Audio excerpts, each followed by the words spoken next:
Welcome into a special 4th of July edition of USPBL Baseball on the USPBL Network. Alongside Jenna Rose, I'm Jason Ross Jr., welcoming you to Jimmy Johns Field for the second matchup in 3 days between the Beavers and the Westside. Woolly Mammoths should be a fun one today. Nice hot day. Should cool off by first pitch, which is scheduled for 7:15 p.m. tonight. We'll have fireworks for you as well to celebrate this festive atmosphere.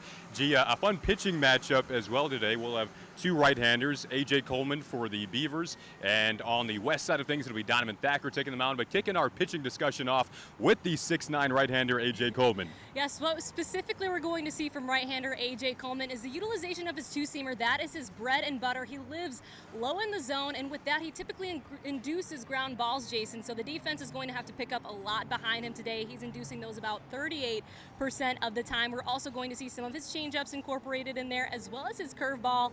Coleman is coming off of an outing last Saturday that was against the Mammoths lineup, where during that stretch he worked a complete game through 6 innings, because during doubleheaders we do see shortened games here in the USPBL. He allowed 7 hits, there were 3 earned runs and 1 strikeout. So again, just noting off of that 1 strikeout, a lot of the balls are going to be put in play, so defense is going to be key. But Jason, on the Mammoth side of things, what can we see from right-hander Donovan Thacker? Yeah, well, for Thacker, he's in search of his first professional win today, second consecutive start against this Beavers team, which he faced on June 26th. Throughout the course of that 3-inning outing, he tossed 57 pitches, which was a season low, allowed a season low 1 walk as well. Again, made it through 3 innings of work. When you examine the arsenal so far of Donovan Thacker, there's a slider, a 4-seam fastball, and a very important changeup, which he kind of developed throughout the latter stages of his college career at Madonna University under head coach Justin Karn. That pitch has become all the more important in tandem with his fastball at the pro rank. And now, we talked to him earlier this morning. Sounded pretty relaxed. He was about to dip into the pool on this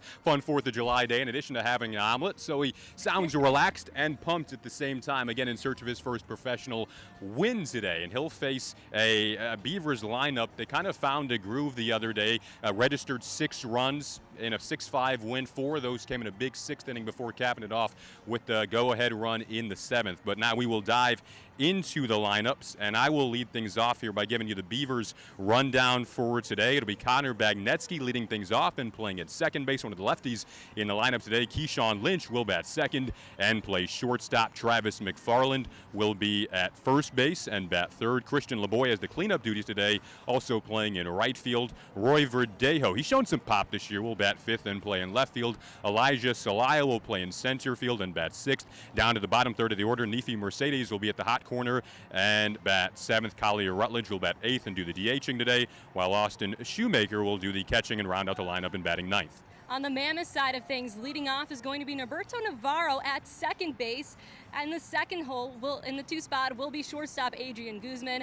Following that, batting third will be Lamar Briggs out in center field. Hitting cleanup will be Trent Bauer out in left field. In right, batting fifth will be Trevor McKinley. Batting sixth will be Nick Caruso, who will be catching this game today. One of his first appearances, he'll be catching for Donovan Thacker. For Spencer McGee, he'll be at first base, batting seventh. Batting eighth is Colton Horner, who is the designated hitter. And rounding out the lineup is Trey Bigford out at third base. Well, again, should be a fun one today. We'll have the call for you on the USPBL network at 7:15 p.m. Eastern time. Again, fun 4th of July, festive atmosphere, expecting a big crowd for the second matchup in 3 days between the Beavers and the Woolly Mammoths here at Jimmy Johns Field.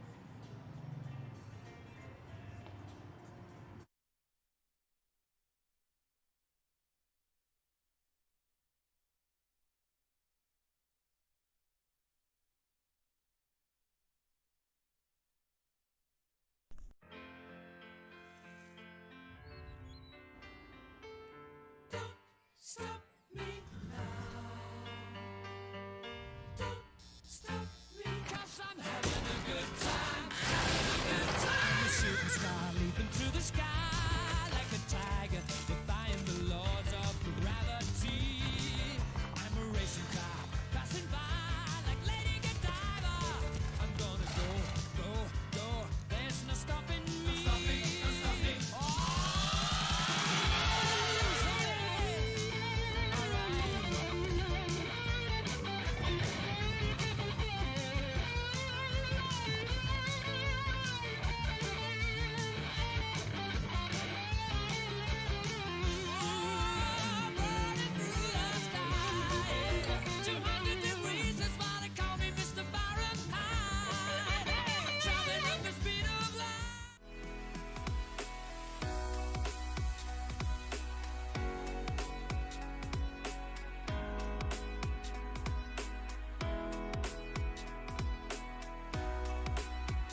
Throughout your life, from big moments to ones well earned, we're your financial guardian angel. Alliance Catholic Credit Union.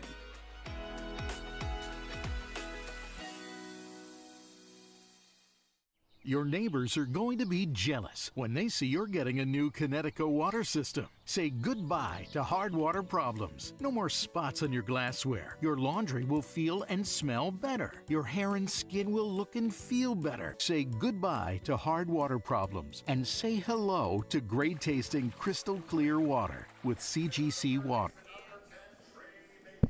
Welcome to Sunday Night Baseball on the USPBL Network in a 4th of July edition of baseball here at Jimmy John's Field. It'll be the Beavers and the Woolly Mammoths for the second time in 3 days alongside former Lawrence Tech outfielder Jenna Rose. I'm Jason Ross Jr. Pleasure to have you with us tonight, which should be a very fun night on the USPBL Network. We're going to dip into the national anthem here and momentarily step aside.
About the promo that Jimmy's John's got going on? 5 off 20? How they pulling it off? Magic? You got David's Copperfields in there? Show yourself, Copperfields! Jimmy John's. $5 off orders of 20 or more. A fun 90-degree day here in Utica, Michigan, which should get cooler as the evening rolls on. We now welcome you back inside, thanking our proud sponsors for this 4th of July broadcast: our credit union, AAA, Ascension, Belfour Property Restoration, Budweiser, DTE, Fifth Third Bank, Jimmy John's Gourmet Sandwiches, Macomb Community College, Discover, Connect, Advance, McLaren Macomb, Metro Detroit Chevy Dealer, Chevy drives the Motor City, Pepsi, Scott's, let's get to the yard, Valpak, UWM, United Wholesale Mortgage, the #1 wholesale lender in the nation. Now back inside the booth, we welcome you alongside Jenna Rose. Again, I'm Jason Ross Jr. Time for our Ascension preview. The man on the mound right now, Jenna, is the right-hander Donovan Thacker. Donovan Thacker will take the mound for the Woolly Mammoths, coming in 0-2 on the season, looking for his first professional win. Thacker has an ERA of 4.81. Opposing batters are typically hitting .286 off of Thacker, but specifically what we're going to see from the mound in his pitch mix, he's a fastball-slider combination kind of guy, relies on the four-seamer almost 50% of the time, also going to see his changeup incorporated into that mix. When we look back to his last start, which was against the Beavers on June 26th, through 3 innings of work, he allowed 5 hits, 1 run, 1 walk, and struck out 3 batters. That also counted for a season low with only 1 walk during that game and a low of 57 pitches. It's going to be a goal for Thacker to keep his pitch count low. That's something to keep an eye out for from Thacker today. But perversely, on the other side of things, when we look at right-hander A.J. Coleman, who gets the nod for the Beavers, his last start was also against the Woolly Mammoths, and he pitched a complete game through 6 innings of work. Since when we talk about doubleheaders, we keep it to 6 innings here in the USPBL. 7 hits, 3 runs, and 1 strikeout. Those 3 runs came off of a 3-run home run off of the bat of Jalen Smith. But specifically what we're going to see from Coleman is he has his 2-seam, his curveball, and his changeup. Really going to be keeping an eye on the production of his changeup today as he steps onto the mound, given that we have a couple of lefties sprinkled throughout the Mammoths lineup. Has the makings of what could be a pretty tasty matchup on this Sunday night from the 2 pitchers involved. Leading things off for the Beavers will be Connor Bagnetsky in the leadoff spot and playing second base today. One of 2 lefties in the lineup, and a guy they feel could provide a wonderful jolt to a Beavers group that has struggled offensively throughout the course of this season, but fresh off a win over the Woolly Mammoths on Friday night. And there's a hit right on cue. First pitch swinging. Bagnetsky will arrive at first with a solid base hit up the middle.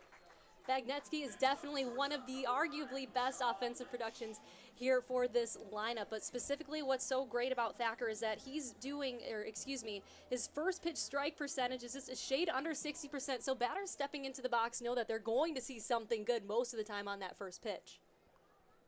And that first pitch strike percentage ranks 2nd on the Woolly Mammoths pitching staff.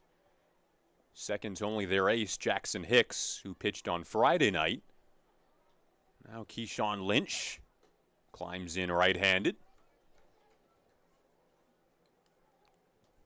Lynch, the native of Lake Hamilton, Florida, provides a lot of flexibility for this Beavers team.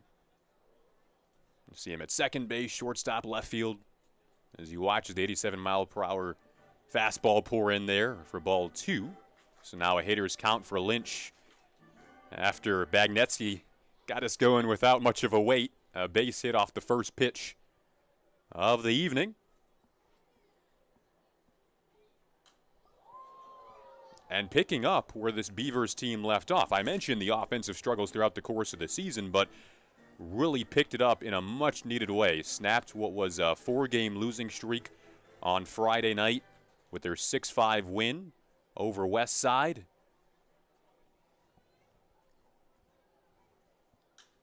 This is flared to the opposite field, roaming in, but unable to get there in time was Trevor McKinley. Lynch, meanwhile, is rounding second and heading to third. So runners on the corners after back-to-back base hits off the right-hander Donovan Thacker. Lynch is the perfect candidate in that 2 spot, and we can definitely see it there. Keeps his eyes on the ball, is able to get his hands through the zone quickly to send the ball out in right field, and there's a lot to like when you look at his bat coming through the zone. Hard contact, has a great launch angle, and he has the potential. Brings up Travis McFarland, guy with a lot of pop in his bat, team leading .317 average. When we spoke with him yesterday, was very excited to play on 4th of July, and now has a golden opportunity here early on with a runner 90 feet away from the plate. First pitch to him is a strike called.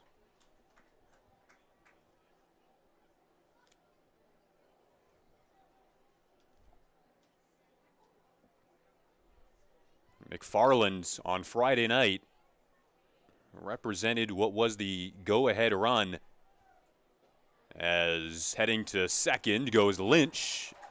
He will get there in time, so now runners at second and third after the stolen base. McFarland was brought home on the sac fly, as I mentioned the other night, with his team all knotted up at 5 apiece in the top of the 7th inning. That run he scored made it 6-5, a lead that the Beavers did not surrender.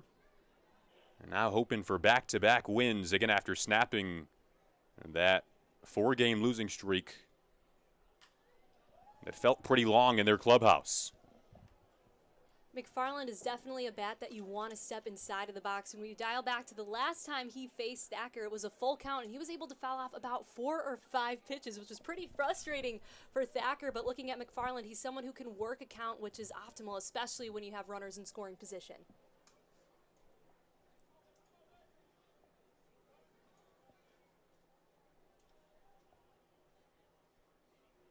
Here comes the 1-2 to McFarland. Waves and misses at it. He'll complete the strikeout with a throw down to first, but as you noted, Jen, really throughout this Beavers lineup, they feel the potential is there. A lot of guys who can grind out at bats and work counts. We've seen it right off the bat here, the top of their lineup in Bagnetsky and Lynch with back-to-back base hits.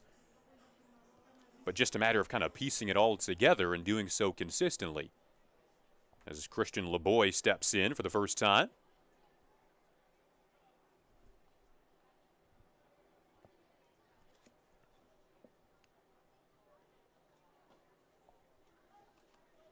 Now consecutive first pitch strikes for Thacker. After the 2-0 count that he dealt to Lynch that led to the base hit. LeBoy, a native of Puerto Rico. Tad late there on the four-seam fastball.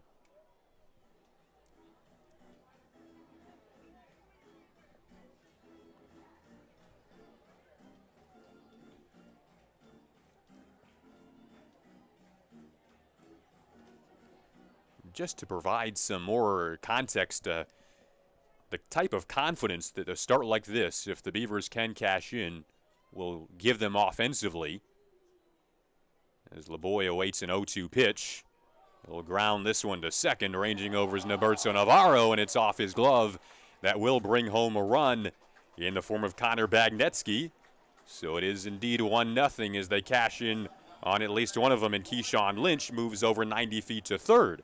I was just going to note that half of the season for this Beavers team, 7 times out of 14 games so far, they have scored 1 run or less in a game, which is a number that really jumped off the page to us when you think of the talented bats in their order.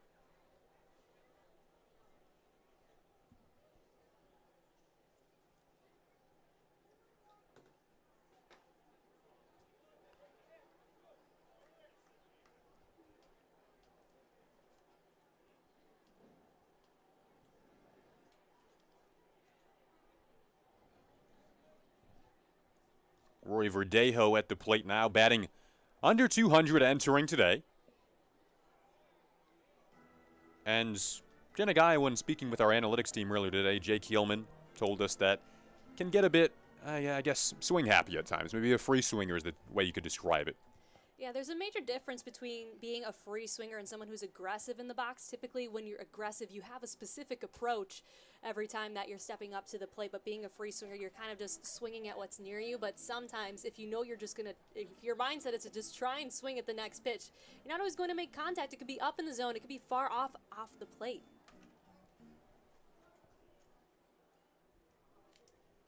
The difference between, as Jenna mentioned, the free swinging versus being selectively aggressive is what the coaching staffs around here want to see more often. Now Verdejo, though, as we've said a couple of times in this opening frame for Thacker, has a hitter's count at 3-1 and a runner 90 feet away from home plate in Keyshawn Lynch.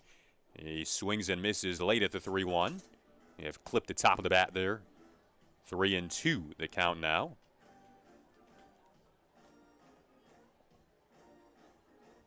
Verdejo before has gotten the job done against Thacker. When you look back to the previous time he faced him, he was 1 for 3 at the plate. And as we saw there earlier with Christian LeBoy, sometimes just putting the ball into play pays dividends. You see there it was a soft grounder, but it was able to hit the lip. And this infield, as Jenna mentioned, the lip there, the grass is taller than your average infield, so hops can be a little odd as this is off the end of the bat into the leaping glove of Guzman. He'll throw to first. That slips away, and now Lynch is headed home. He'll arrive there, double the lead, 2-0 in favor of the Beavers here in the top of the first after the errant throw.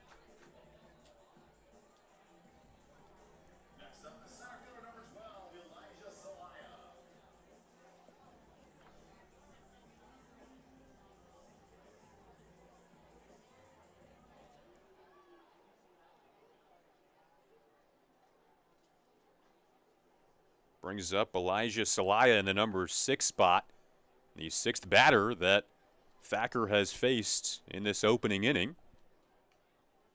Christian LeBoy now at second base with 2 down. And this combination of Thacker and Nick Caruso behind the plate will meet for the first time on the mound. First time that Caruso has caught Thacker, and naturally that leads to a needed kind of learning curve and gelling sessions like this.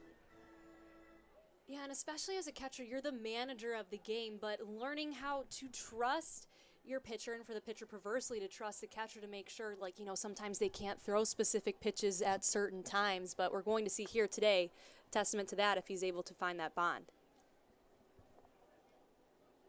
1-0 is on the ground sharply to second. Naberto Navarro there. Flip to first to retire the side, but not without damage done.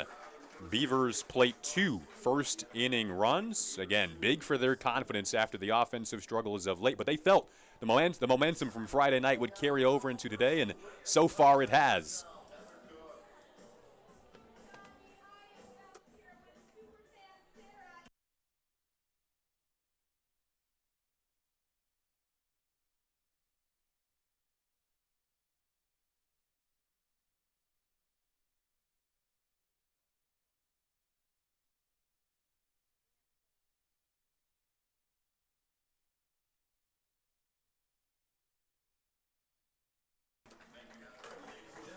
Well, let's look at our sweetheart of the game.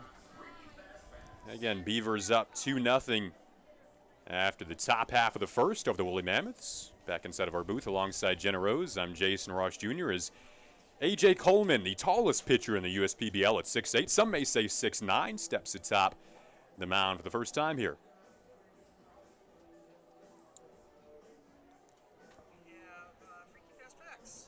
Here are our freaky fast facts. Alrighty, a simple message is written upside down across the bottom of the Declaration of Independence that reads, Original Declaration of Independence, dated 4th July, 1776. Should have I added the oven there when I read it? 4th of July? All right, another freaky fast fact. Americans spend more than $1 billion on fireworks each year. Out of this, only 10% of firework displays are actually set off. Pretty sure most of those take place here in USPBL. I know. There's a lot going on in this Utica area. We agreed that I probably should stay away from lighting fireworks this weekend. Okay. Yes, we have. Well, we still haven't gotten a good gauge on your home to first time yet. Yeah, that too. Got to be quick. Okay, well, here is A.J. Coleman, who works pretty quickly. You can expect a pitch typically under each 15 seconds or so, and has a really nice rhythm with his catcher, Austin Shoemaker. On the flip side of the relationship we mentioned between Thacker and Nick Caruso, Shoemaker and Coleman have been catching and throwing to one another all year. We talked about it in the pregame. The two-seam is Coleman's bread and butter, and he started to implement his four-seamers so far this season, more than he has all of last. That way he's able to change eye levels on opposing batters because the number one goal is to keep them off balance. First batter he'll see is Naberto Navarro. We mentioned is playing second base today. He was pretty busy in the top half of the first defensively. First pitch to him is swung on and grounded off the glove of Coleman into Connor Bagnetsky's mitt, and he'll sling to first in time. So both teams come out first pitch swinging. However, that's what we'll see pretty often out of Coleman. The ground ball outs, loves to stay down in the zone, so it might not be the first time that a ball comes at him today. Coleman loves to study Chicago Cubs pitcher Kyle Hendricks, who also kind of has a arsenal that lives down in the zone. One of the nicest guys that you'll chat with. We had the pleasure of speaking with AJ on the phone earlier today. He was so pumped. I mean, you could hear the smile in his voice. As his first pitch to Guzman is a first pitch strike on the outside corner.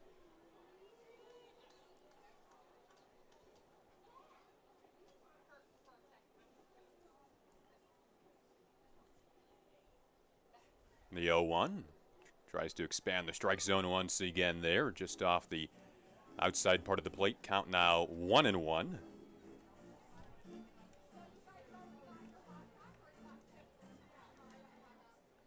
Coleman, the native of Powell, Ohio, proud Cincinnati Bearcat, comes home and watches that pitch get lined into right field. Guzman arrives at first with a base hit. Guzman has been praised across the league when it comes to his plate discipline. Whenever he steps into the box, he has the ability to send it to all fields. As we saw there, he was able to send it the opposite way. But specifically what we love about Guzman is his plate discipline, and that's something that gives him almost a veteran-like feel every time that he comes to play a game here at Jimmy John's. Task doesn't get any easier with the man on your screen right now in Lamar Briggs, who has been red hot of late. Coleman working out of the stretch now. First pitch to Briggs is a second consecutive first pitch strike. So far this season, Briggs is 3 for 3 against Coleman, and he's able to put the ball in play no matter where it is in the zone. He was able to, it was off the inside of his bat earlier last time, and then 2 off the end of his bat. Coleman's 0-1 is cranked to right field. Coming in is LeBoy for a big out number 2 against Briggs to provide some more context to his success of late. 8 hits over his last 5 games, a couple of multi-hits games in there, 6 RBI during that stretch, 3 homers, has rarely struck out, making contact even when he does get out just like that. So certainly a tough at-bat and a big out number 2 as the lefty, one of a couple of lefties in the Woolly Mammoths lineup, Trent Bauer, will step in. Kudos for not saying Trevor, Jay. There we go. Did it a couple of days ago, not today. As they throw back to first to keep Guzman a little honest.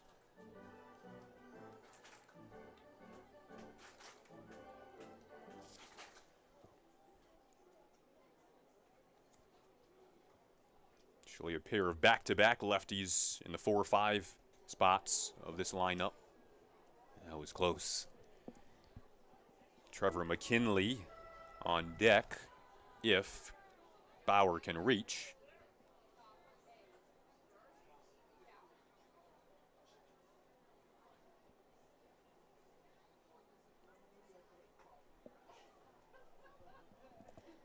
Major advantage for Coleman stepping onto the mound. During his junior and senior year of high school, he hit north of 300 from the left side of the plate. So he has that experience of what lefties typically can see when they're on that side of the box. So he changes the way that he'll stand on the rubber. He'll make sure he tries to switch up the angles to try and keep them off balance. Yeah, that was an interesting note. His count is now 2-0 on Bauer. Just being able to understand the perception of a left-handed hitter and the advantage that gives you as a pitcher, especially as a righty facing a lefty. Coleman threw 85 pitches against the Mammoths on June 26th. Pours in a strike there, 2-1 now. Only had 1 strikeout throughout the course of that complete game, which was 6 innings, because as Jenna talked about in the pregame, the doubleheaders here are only 6 innings. But in kind of a number that was indicative of how many ground ball contact outs and weak contact that the guy on the mound is drawing right now.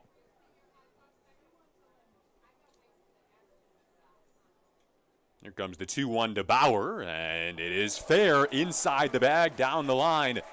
Rounding second and heading to third is Guzman. He will slide in safely. And on to first is Bauer. So runners on the corners with 2 outs as the Woolly Mammoths try to spark a little 2-out rally here. Nice work by Bauer, making sure the ball's still in play, not going to the foul side.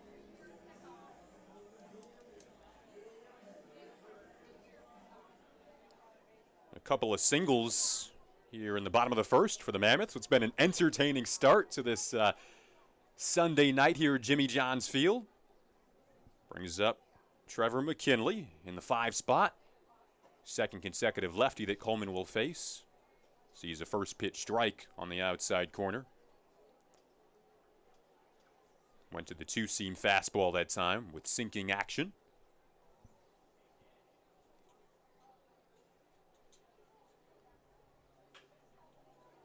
Breaking pitch fouled off. Quickly up 0-2 as Coleman. It's very key for Coleman to be ahead in the count, especially against someone like McKinley, because he's someone who's trying to work on his plate discipline at this moment. He's someone who's notorious for reaching for pitches that are outside of the zone. So especially for Coleman, having the ability to work the ball up in the zone with his four-seamer, down below with his two-seam. Here comes the 0-2 with 2 outs outside, now 1-2. And for McKinley, that was something that guys in player development talk to us about, is kind of not wanting him to swing at so many pitches outside of the zone. That was kind of the narrative early on with his struggles. And McKinley told us, he said, I struggled early on in the season, and said maybe it was a product of thinking a little too much.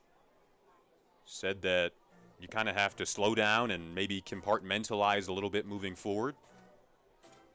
Count now 1-2 after that latest pitch that was fouled off. It's Guzman at third base, 90 feet away, hoping to cut the Beavers' lead in half. Here comes the 1-2. It is swung on and missed. So Coleman escapes despite runners on the corners. Backs up what his offense did in the top half of the first, and it is 2-0 in favor of Birmingham Bloomfield after 1 inning of play here at Jimmy Johns Field. I'm all in with HR and Organizational Development Council. I'm all in with Marketing and Business Development Council. I'm all in with Operations and Member Experience Council. I'm all in with CEO Council. I'm all in with Lending Council. I'm all in with CFO Council. I'm all in with Technology Council. Our credit union is all in with CUNA Councils. They call me Prospects. Since the day I was born as a diver's watch, the challengers of the world have taught me many things. Life is not a numbers game. It's about challenging ourselves. No matter what happens, just follow your heart. These pioneers drive our generation forward. Not by setting records, but by never giving up. Keep going forward. Prospects. Available at Lucido Fine Jewelry.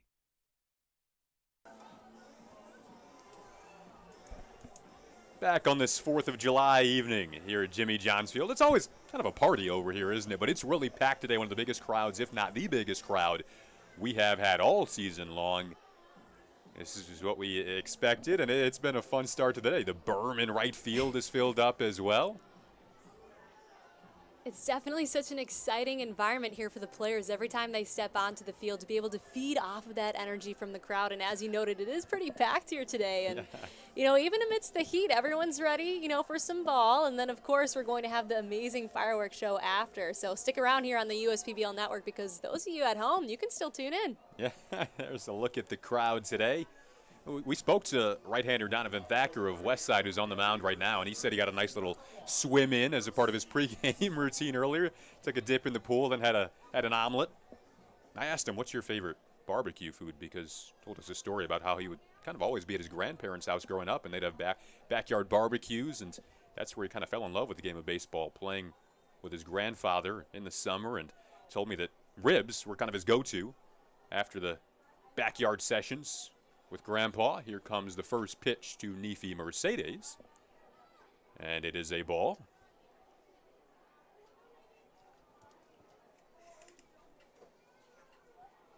Mercedes, Collier Rutledge, and Austin Shoemaker due up in the top of the second as this is belted to left. It is deep and gone. Bauer watches that go over the fence and left as Mercedes finds the contact he's been searching for throughout the season. You know, I'm not sure what was more impressive, the home run or the bat flip that we saw as Mercedes was heading down to first base. But he's been in search of that power. He's been able to generate it so far. But as you said, Jason, just struggling to find the ball when it comes through the zone. He typically struggles with breaking balls, but here he had a plan as he stepped into the box and was able to capitalize on Coleman. Now in 4 out of Thacker's 6 starts so far this season, he's allowed at least 1 home run, as Mercedes makes it a 3-0 Beavers lead. Brings up Collier Rutledge, who was the hero on Friday night.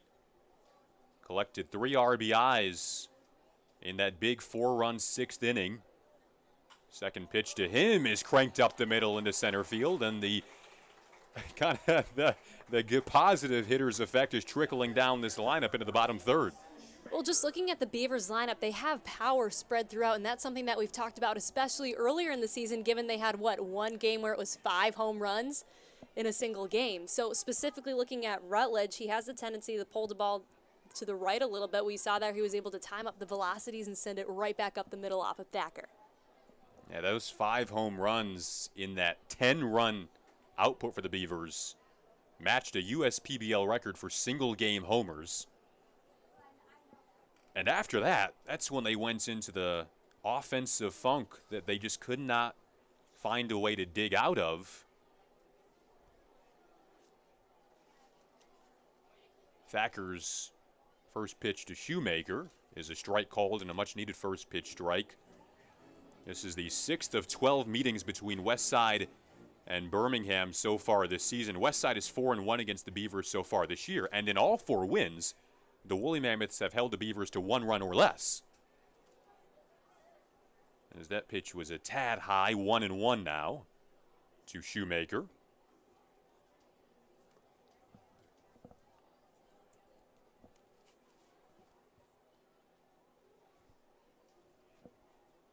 And here comes the 1-1. This is lifted deep to left, but not deep enough into the glove of Bauer for out number 1.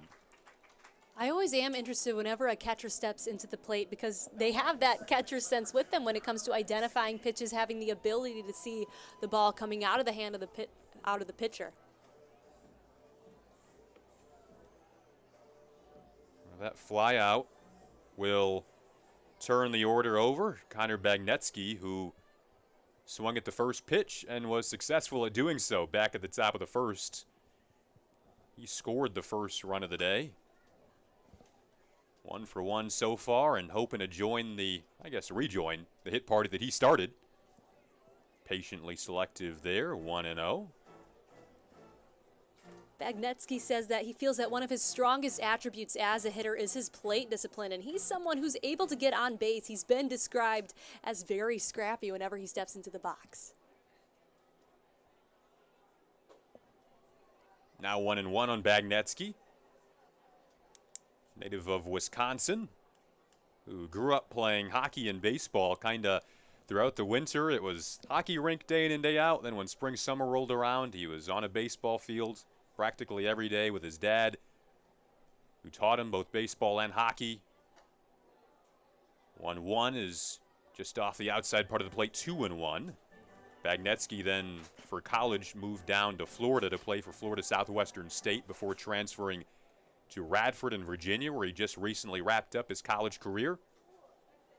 Again, they feel he could be a really nice jolt to this Beavers lineup. The 2-1 to him is belted to right. Tracking back is McKinley, and he makes the catch on the warning track. Thinking about heading to second there was Rutledge, but he'll have to stay put.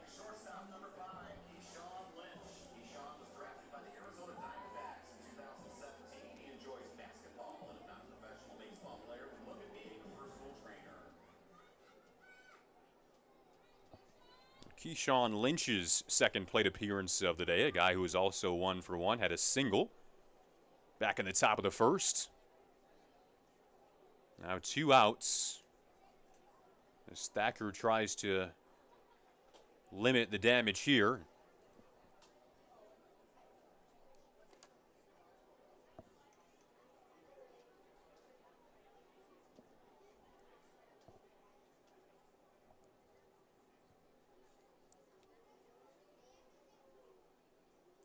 .0 is in the dirt, now 2-0, and another note on this Beavers team is that 7 of the 9 players in the lineup entering this weekend were hitting below 200. Lynch is one of those, but speaking with players yesterday on the Beavers side, they all felt that the energy from Friday night's game, that putting in 6 runs would register a new sort of energy, and it has so far offensively as they get the out they needed there to retire the side, but one more does cross the plate in the top of the second. Now 3-0 in favor of the Beavers as we head to break on the USPBL network. Whenever my family wants to enjoy the great outdoors, we pack up my Chevy Blazer and go camping in style. It looks great, and with the cargo management system, we can bring all the comforts of home away from home. Plus, with available 4G LTE Wi-Fi, the kids can still stay connected with friends. Thanks to my Blazer, roughing it isn't rough at all. Lease a 2021 Blazer 2 LT for just $219 a month. Put it in D and see why Chevy drives the Motor City. Check your checking. If your account doesn't get you pumped, amped, or geeked, make the switch to Genius Checking from Genesis Credit Union. It's just genius. You hear about the promo that Jimmy's John's got going on? 5 off 20? How they pulling it off? Magic? You got David's Copperfields in there?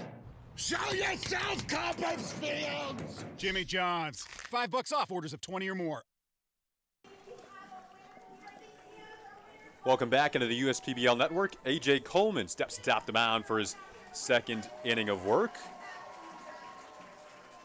A couple of contact outs and a strikeout in the top of the first. Now with 3 runs of insurance to work with here. It was really exciting having our conversation with Coleman earlier this morning, Jason, because as we've noted before, he is a ground ball pitcher, is sitting around 38% right now, but specifically with that, he takes the time to thank his defense with the routine plays every time they step back into the dugout to show how appreciative he is of that, because while we're not seeing high strikeout percentages, what he is able to do is induce soft contact. We see the grounders coming through, so to be able to thank your defense and to take the time to do so, I think that really says a lot about AJ as a person. Oh yeah, it was interesting to note that he played shortstop growing up in Little League, and then he was always kind of there thinking to himself, I wish I could be on the mound pitching. And then one day, one of his Little League coaches, I think it was kind of a game that was getting out of hand, and let AJ pitch, fell in love with it instantly, and has not looked back since. He will face Nick Caruso, Spencer McGee, and Colton Horner, the 6, 7, 8 hitters in this Mammoths lineup here in the bottom of the second frame. First pitch to Caruso is cranked to left center field. That'll get down in the gap. Nick Caruso, one of the relatively new additions to this Mammoths lineup, arrives at first. That's definitely been a theme that we've been seeing with this Beavers lineup with this Mammoths lineup, specifically against Coleman. A lot of the times if they get a good handle on the ball, they're sending it right up the middle. And we can see there with Caruso, he keeps his hands through the zone and powers it all the way to straightaway center. Third hit of the evening off of Coleman.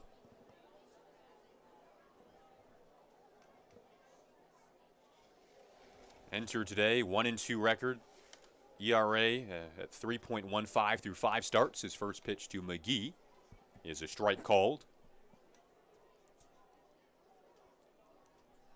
Spencer McGee slid down to the 7 spot. We've seen him anywhere from the cleanup spot to the 5 spot. But his first time batting 7th today in this Mammoth lineup. Awaiting an 0-1. Now 0-2.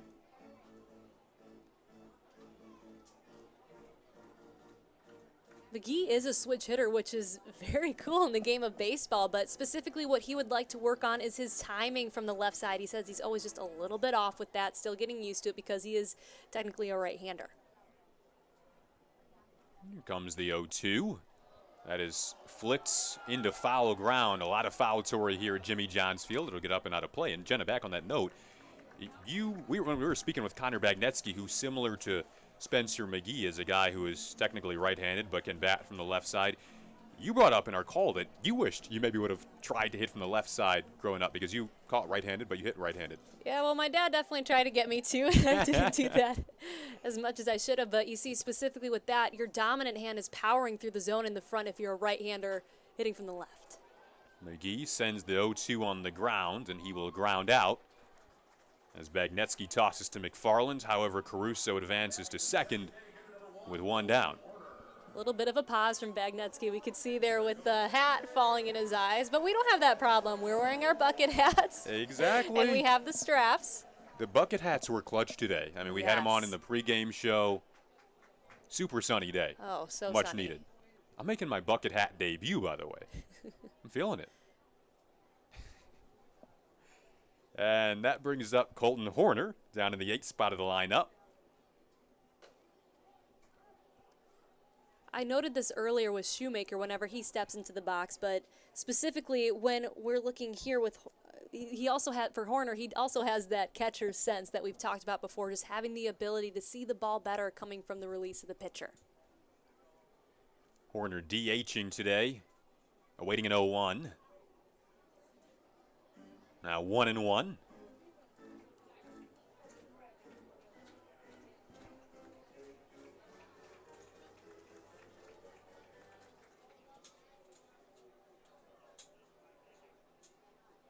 Horner, the native of Fort Worth, Texas. Here comes the 1-1. Now 2-1, so a hitter's count here for Colton Horner, who played at University of Arts and Sciences of Oklahoma.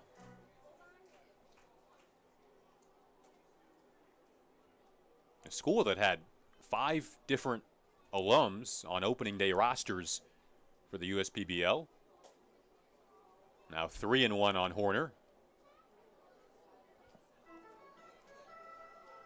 This is an ideal situation for Horner. He had a home run last game. He's able to generate power with his lower half. He's someone who has an impressive velocity off the bat, and he's someone who can move the baseball around. Coleman needs a strike, and he'll find it by way of a pitch getting fouled back.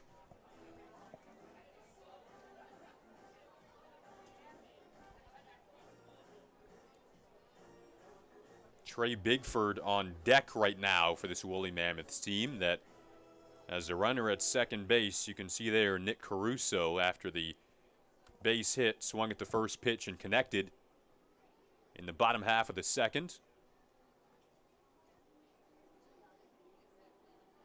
Coleman's payoff is lasered down the line into the right field corner.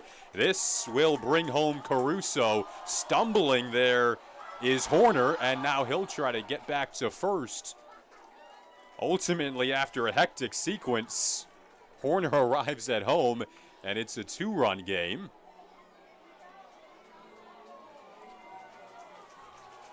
What a series of events. That was odd. odd. Not expecting that. No. It just kept going. Yeah.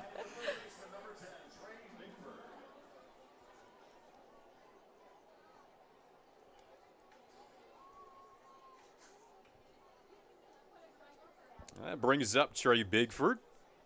Still with just 1 down in the bottom of the second here.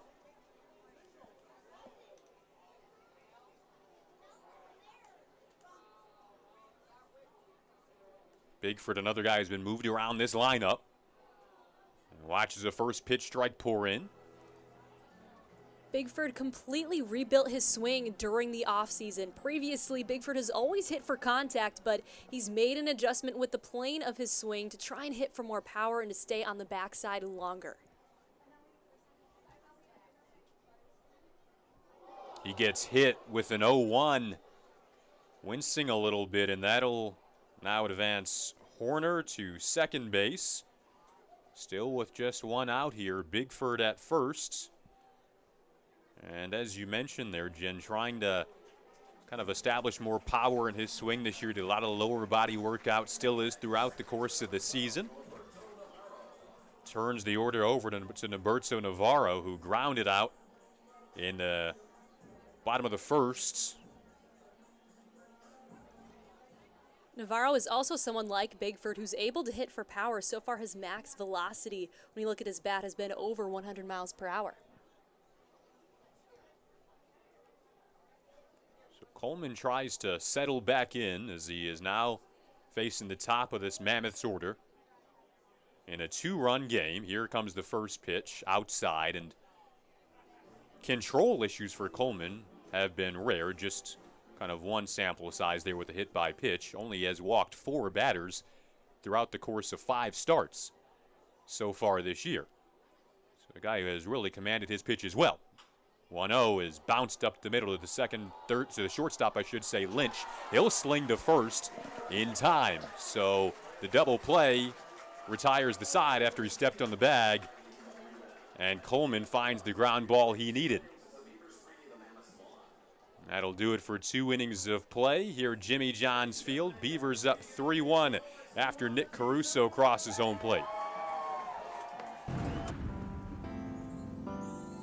I'm all out of love for my old insurance. Switch to insurance. They're saving me so much. They covered my car and bundled with my home. I feel so secure to say I love insurance.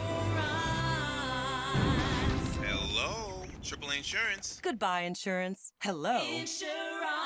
Get a quote and save up to 20%. New flooring from the Carpet Guys is as easy as 1, 2, free.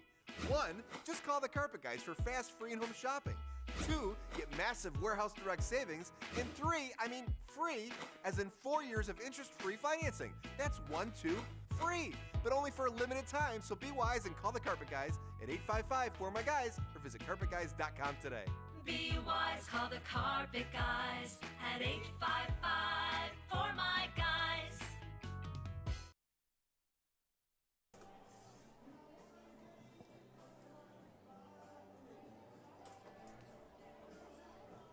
Donovan Thacker warming up for his 3rd inning of work. Went 3 innings in his last start, which came against this Beavers team on June 26th. Had a season-low 57 pitches in that outing. But as I mentioned, the hard contact at times has been a problem. Now he's allowed a homer in 4 out of his 5 starts after the solo blast off the bat of Nefi Mercedes in the 2nd inning.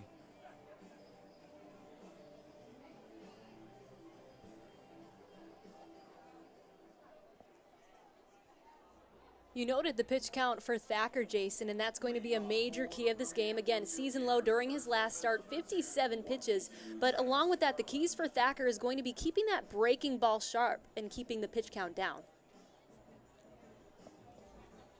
The task of not allowing hard contact doesn't get any easier with Travis McFarland. No, it does not. McFarland has definitely earned that spot there in the 3-hole. He always finds a way to get on base. He does struggle, however, on the inner part of the plate.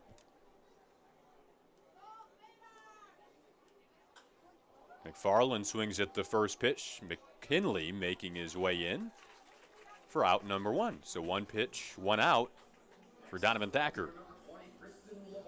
We've seen a lot of aggressive first strike swinging here in the USPBL today. Christian LeBoy in the cleanup spot. Had an RBI single his first time up to bat. Entered today is another one of those guys betting under 200 in this Beavers lineup.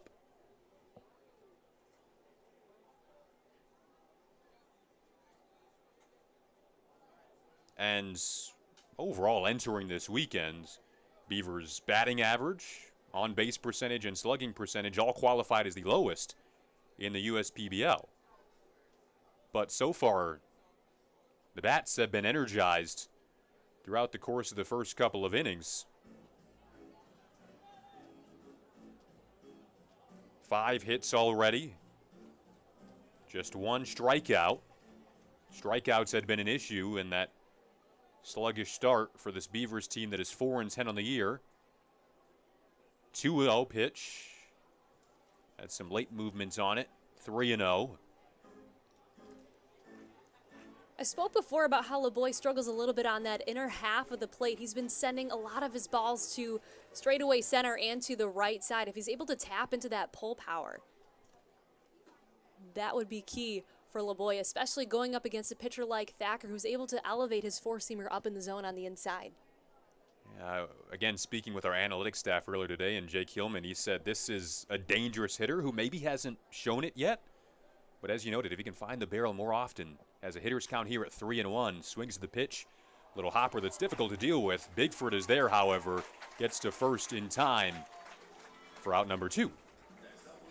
Nice play by Bigford. He has a strong pre-pitch approach. He's able to mentally navigate where he thinks that the ball's going to go off the bat, and specifically understanding Thacker's arsenal for sure, and knowing the different batters that are stepping into the box is very key, especially when you're on the hot corner.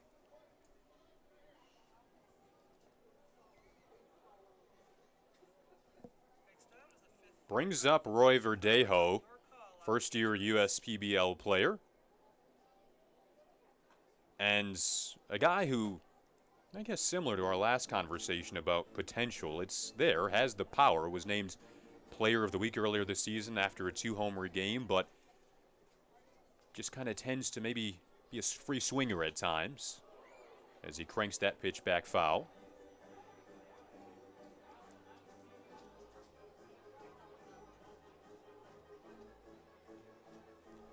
And Jen, dating back to your days in the batter's box, how did you kind of try to differ?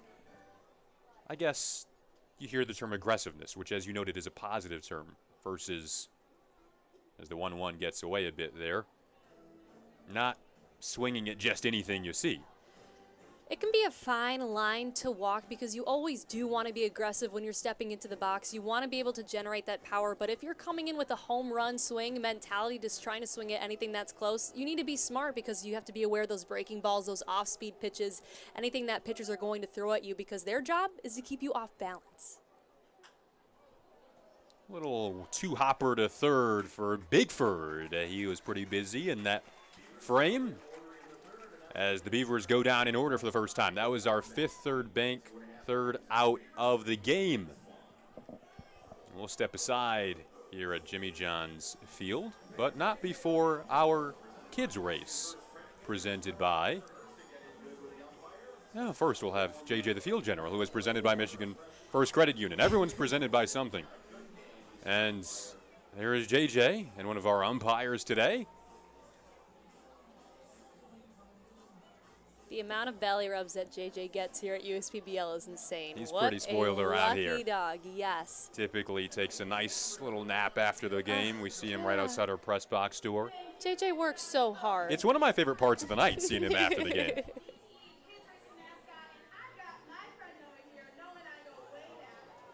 So, next up, we have our DTE kids race of the game. Noah taking part today.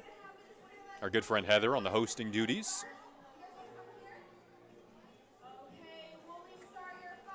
And there's Wooly with the Tusks, who gets a little head start. Noah behind him after the 5-second head start, and now Noah will take off.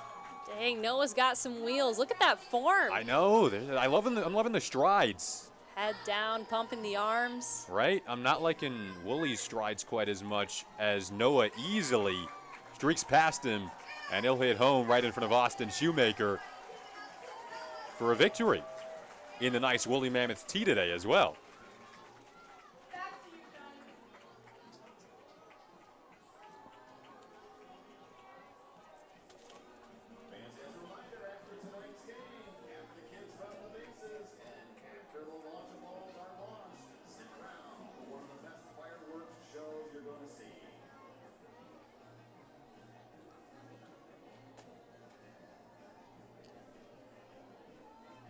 Don't forget you can stick with us later tonight for the fireworks here at Jimmy John's Field.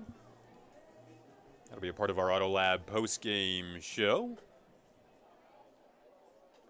as A.J. Coleman will take the mound once again for his 3rd inning of work. One of the more notable attributes about Coleman is the confidence that he has in his curveball. He's consistently executing that pitch, and he was able to discover that in college, primarily a fastball curve kind of guy, but he can throw it ahead in different counts. He can throw it with different intent, so that's something that he often utilizes against opposing batters, especially in a league where you understand what other batters are stepping into the box with, given that you're versing the same 3 teams every week. Right on cue, 74 miles per hour for a first pitch strike, and he can throw you the breaking ball on any count, which is something, as Jen noted, he told us earlier this morning, it's key for his arsenal to keep opposing batters off balance as he prepares the 0-1. Back outside now, 1-1.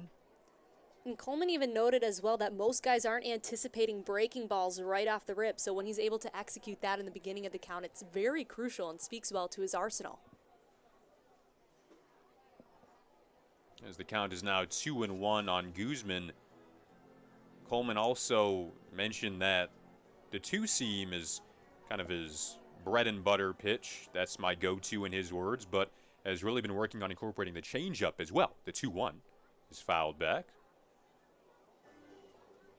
in addition to that curveball that he's so confident in.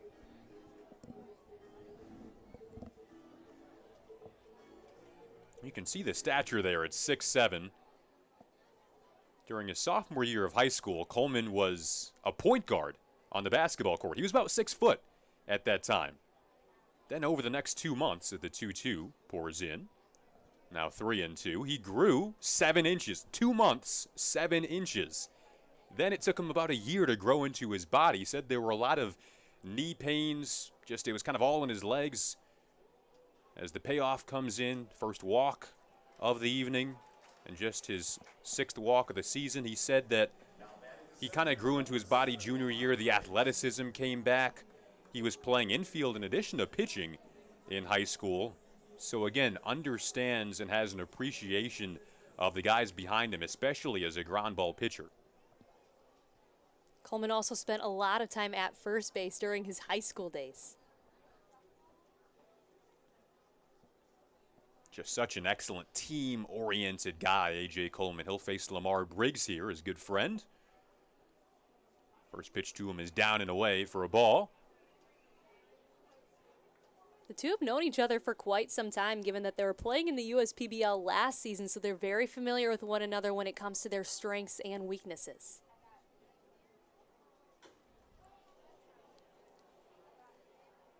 Coleman joked around with Briggs after his last outing because Briggs can always put the ball in play, so he jokingly said, "Can you at least just hit a home run or swing and miss?" Right, he said he'd rather get beat in that sense than just the constant contact. And that's what Lamar Briggs has been doing to everyone of late, as I believe he fouled that pitch off his foot, shaking things off there. But two excellent personalities, two guys that have had a lot of success and could have even more success down the road in their baseball careers, going head-to-head here. Fun matchup between Briggs and Coleman.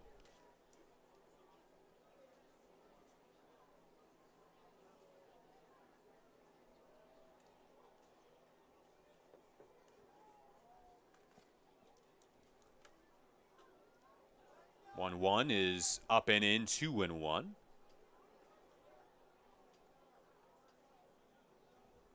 Lamar Briggs told us a couple of weeks ago that one of the quotes he likes to live by is you have to get up every day and make sure you don't quit on yourself. Awaiting a 2-1. Grounds that foul once again. Briggs is able to generate power from the lower half of his body, something that he's been working on very hard during the offseason with his hitting coach over in Charleston, but he already has 4 home runs on the season, 1 double, but he's looking to stay consistent, and as we've noted before, he consistently can put the ball into play. It's just finding the barrel when it comes through the zone. Those 4 home runs come after not having a single homer through 19 games a season ago. Coleman's 2-2 to Briggs is outside, now a full count.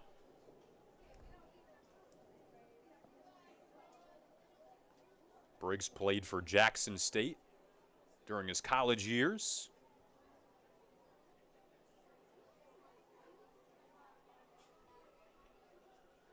The payoff is a high strike called, and Briggs maybe not totally satisfied with it. Well, I'm sure with their relationship, Coleman and Briggs can talk about that one later, right? That'll be one of the discussions rehashing this one. Yeah, maybe they'll join Thacker over at his pool. Oh, yeah, with their omelets. Don't forget about that. I don't know what the omelet and pool part. Like, I can't see myself eating an omelet by the pool. No. Okay. You've got the summer look going today, G. The sunglasses, the bucket hats we're rocking. But Thacker's feeling the summer vibe in the pool. This is Trent Bauer now in the cleanup spot.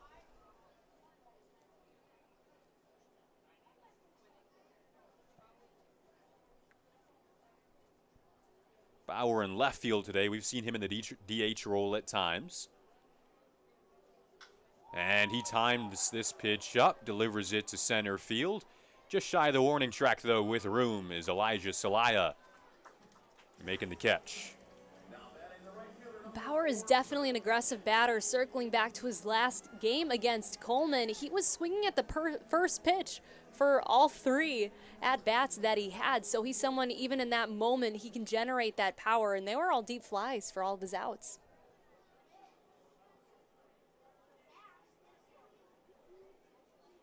So now Trevor McKinley stands in, the Alabama native, with 2 outs and a runner at first in Guzman after the leadoff walk in this inning. As shortstop, Guzman definitely has that range and speed that carries over as a base runner.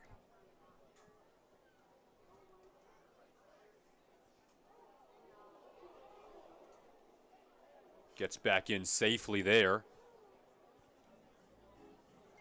0-1 the count to McKinley, and Guzman is a guy who you will hear described as one of the better, if not the best shortstops in the USPBL. It's a wonderful double play combo between Guzman and Alberto Navarro at second base for the Mammoths defense. The 0-1 to McKinley is a strike called.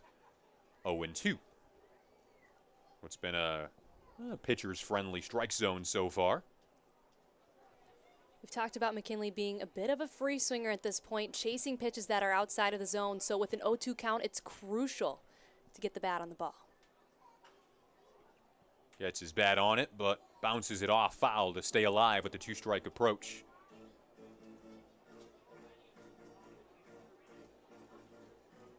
Jen, what was your mindset in the box with 2 strikes when it comes to simplifying the swing and staying alive? Well, I was definitely aggressive, but I had to keep in mind I had to be ready for an off-speed pitch specifically, and a lot of times in softball what I was noticing was getting plenty of change-ups at that point. The 0-2, waved and missed on a pitch outside of the zone. So that'll retire the side as Coleman strikes out 2 and induces 1 flyout in the third. It's still a 2-run lead for the Beavers after 3 on the USPBL network. Only at your Chevrolet certified service dealer do you get tires engineered specifically for your vehicle and a price match guarantee. With our tire price match guarantee, if you find a better price within 30 days of purchase, we'll refund the difference. Put it in D and see why Chevy drives the Motor City. Make your move with a quick and easy mortgage from Genesis Credit Union. We have mortgages to fit your life. Genesis Credit Union. Visit us today. They call me Prospects. Since the day I was born as a diver's watch, the challengers of the world have taught me many things. Life is not a numbers game. It's about challenging ourselves. No matter what happens, just follow your heart. These pioneers drive our generation forward, not by setting records, but by never giving up. Keep going forward. Prospects. Available at Lucido Fine Jewelry.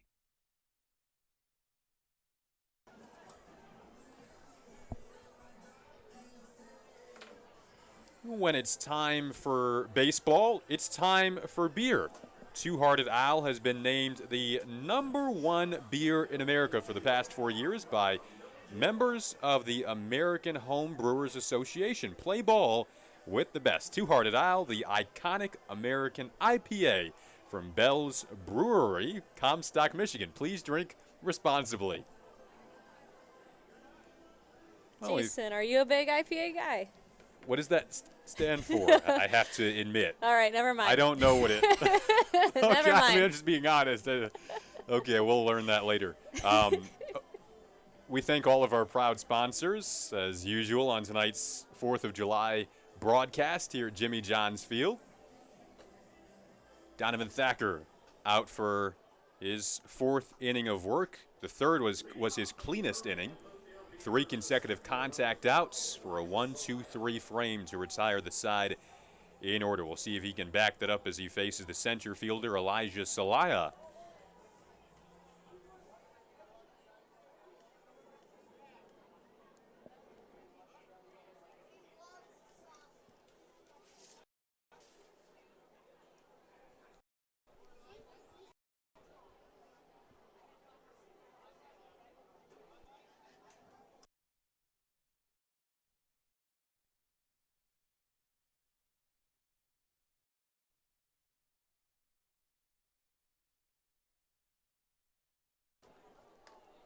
Celaya, batting a shade under 100 so far this year, has struggled throughout the course of this season. This coming after a brilliant season at Ottawa University, Arizona, during which he hit .316 with 19 driven in.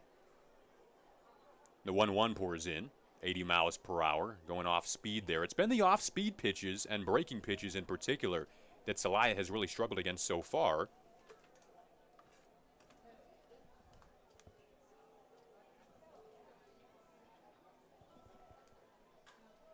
He bounces this to third. Having trouble with it is Bigford. Has to barehand it. That will not be in time. So Celaya puts the ball in play and gets to first. You put it in play, good things happen, as they like to say. That was a nice stretch by McGee over at first base, literally launching his body to make sure that he can stop the ball. We've seen some bad throws in the USPBL as of late when it comes to trying to get the runner out at first, so keeping those down is very key.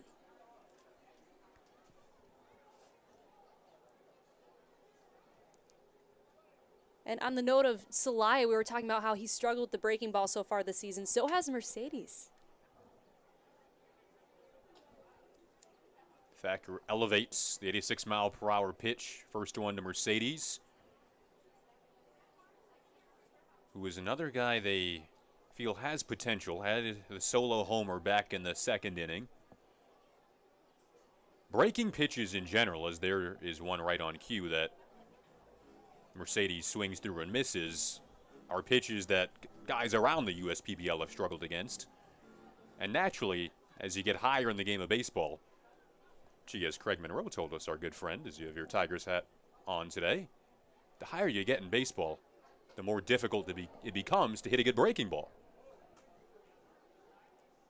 And specifically for Mercedes, he kind of lifts his back foot off of the ground. He's a little bit off balance when he tries to attack those breaking balls. So staying through the zone, keeping his head on it, and making sure he's powering with his hands is going to be key to stay on them.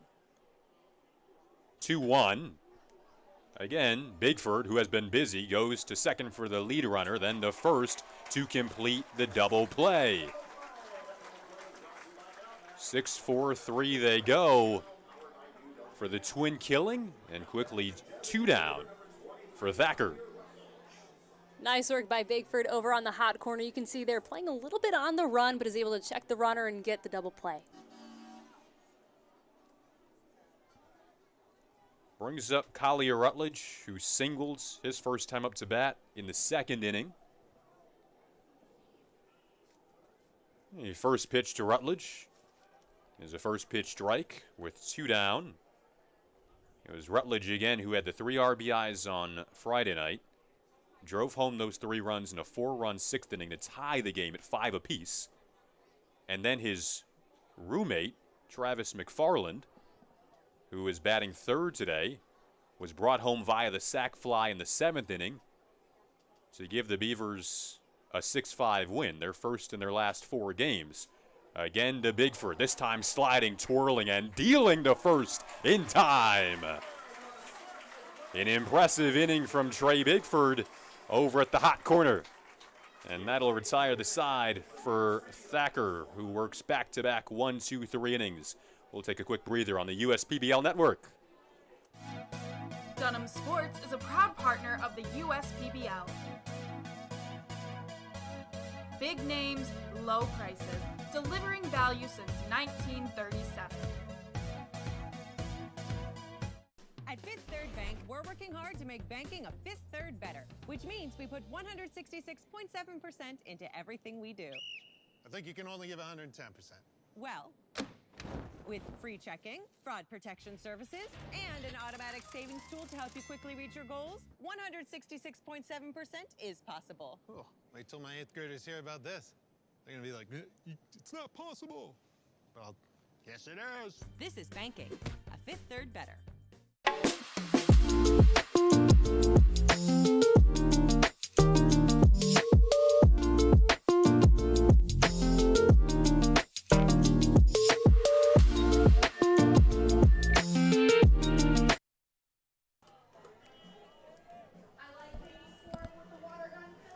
Back on the USPBL network.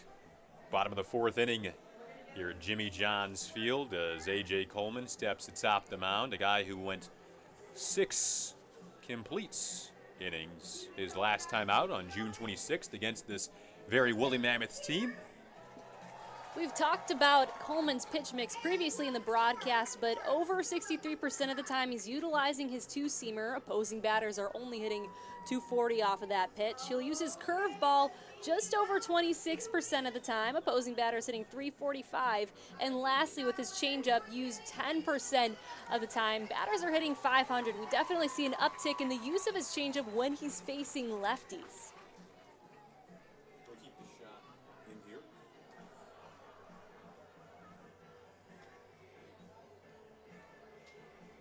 We've talked about Coleman's frame previously in the broadcast, 6'7", but dialing back to last season, there was a bit of trouble with his timing, which is something that you see in lankier athletes. And so with him, he was releasing it a little bit too early, wasn't able to keep that command in, but it's something that Coleman's been working on and has been coming to fruition this season. Yeah, you can see there, just a lot of confidence right now for Coleman as he stepped off the mound, always points up to the sky. Faith is a big part of Coleman's life. In his Twitter bio, it says, "Take up the armor of God and you can win any battle." AJ told us that his family and his faith have always been key in his baseball life and away from the mound as well.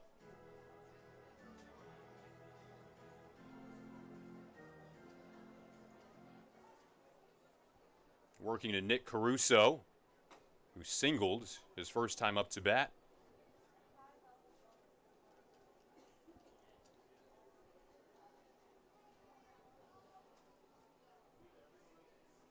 Coleman working quickly as usual.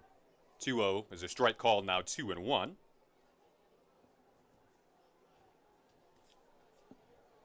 It's usually a pitch delivered at least every, I'd say, under 15 seconds.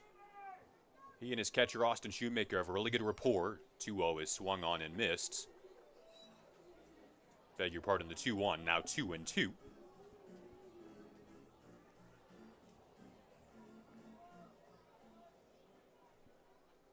Infielders love playing behind him because they have to consistently stay ready. Nick Caruso awaiting a 2-2 pitch. He'll ground it to second, ranging over his Lynch. Crosses body to first for out number 1, and yet another ground ball out.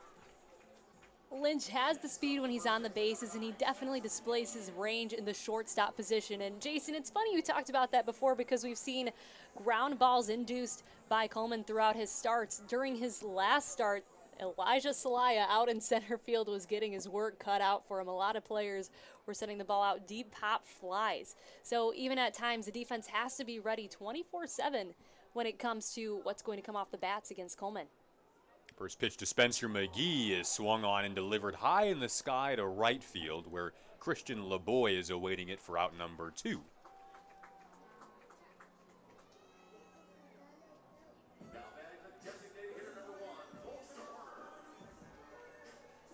So more soft contacts in this fourth that is moving along swiftly for the 6'8" right-hander A.J. Coleman. He'll face Colton Horner here, who had an RBI single back in the second inning. Brought home the lone run for this Mammoths team.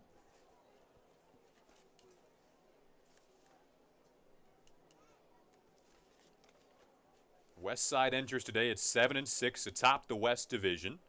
This is a West Division matchup. Both Birmingham and Westside are the two West teams.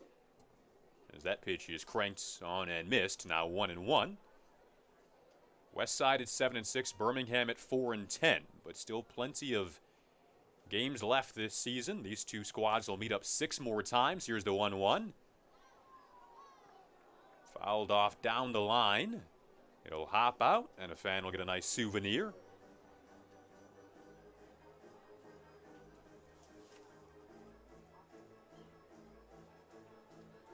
Last night, the Utica Unicorns tightened their grip on the East Division with a doubleheader sweep of the Eastside Diamond Hoppers. Utica now with the best record in the USPBL at 11-4. Count now 2-2 to Horner.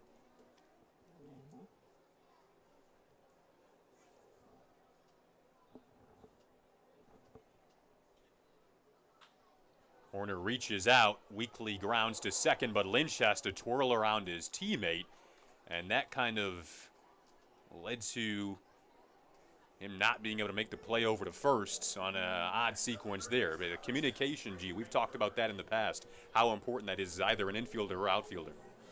Communication is very key, especially if you're on the first line of defense like you are in the infield. But sometimes when it's hitting the gap like that, that can be hard because you both want to be there at the same time. A bit of a confusion, but as long as the ball stops and the player is held at first base, that's all you can do in those moments. That was Mercedes, who's playing third base, that he kind of crossed paths with there. Brings up Trey Bigford, who was hit by a pitch his first time up to bat.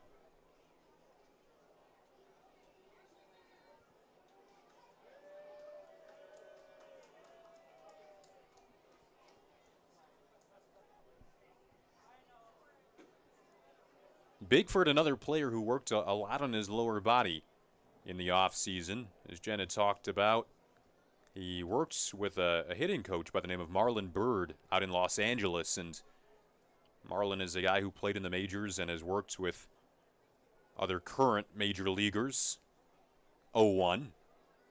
Strike called now 0-2. Bigford said the quote that he likes to live by each and every day. This is from his hitting coach, Marlon Bird. The cream always rises to the top. And another one is always know your why when you step on the field. He's down 0-2 here. Able to take a pitch, 1-2.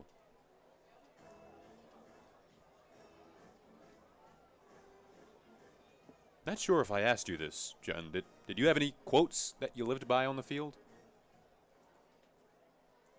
See ball, hit ball, catch ball. I like it. Yeah, I don't get too deep. It's okay. It's whatever works for you. The 1-2 is a high hopper to third, and I believe they're going to say this was foul. It was.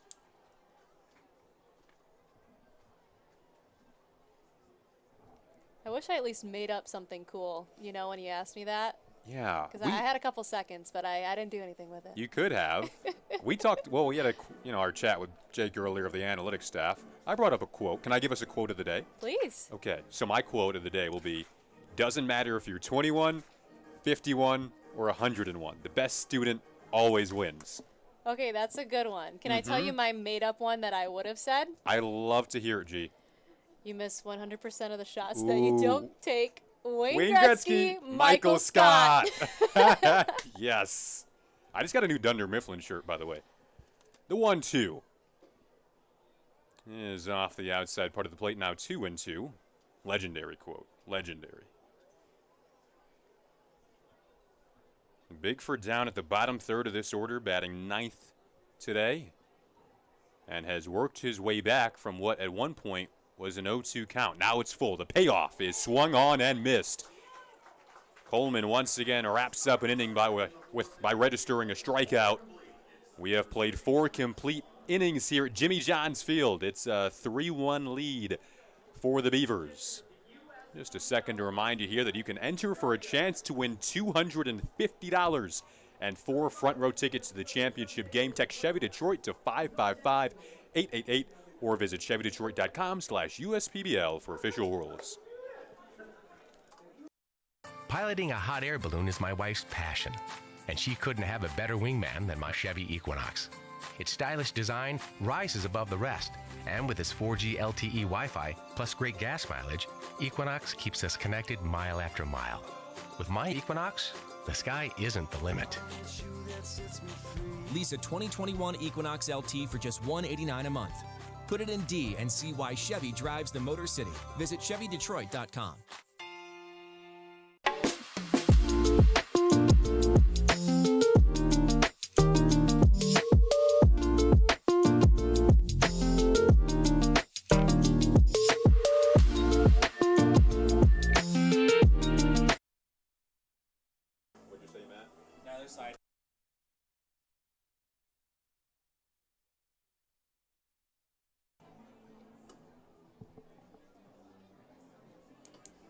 Welcome back to the USPBL Network. Donovan Thacker now venturing through this Beavers lineup for the third time, which, Jenna, has been a struggle for him so far once he hits third time through the order. Yeah, it's been a struggle for Thacker as of late. Typically when he hits third time through the order, their opposing batters are averaging 500 off of Thacker. Typically when you go through the first time, second time, they're only averaging between 260, 281. But what's key about Thacker, we've talked about this before, is keeping the breaking ball sharp and to keep the pitch count down. And specifically with Thacker so far this season, he's typically made it to the third or fourth inning, so he's kind of venturing into new territory here, Jay. Yeah, again, only pitched 3 innings in his last start, which came on June 26th against this Beavers team, but the numbers would tell you, third trip through the order, as Jenna noted, 500 is the opposing batting average off him, so that's where the struggles have come, as they typically do with young pitchers. His first pitch to Austin Shoemaker. Shoemaker showed bunt, then pulled back. He'll face the 9-1-2 hitters here in the 5th. Now, in this outing in particular, Thacker has found a groove of late. Back-to-back 1-2-3 innings. And we touched on this briefly earlier, Jason, but it's a newfound relationship between Thacker and Caruso. But what's so important about that is that it's just as much about rhythm as it is about trust. And we can see so far they're seeming to be on the same page when it comes to what pitches to be called at what parts in the count. Liner right into the glove of Norberto Navarro for another contact out.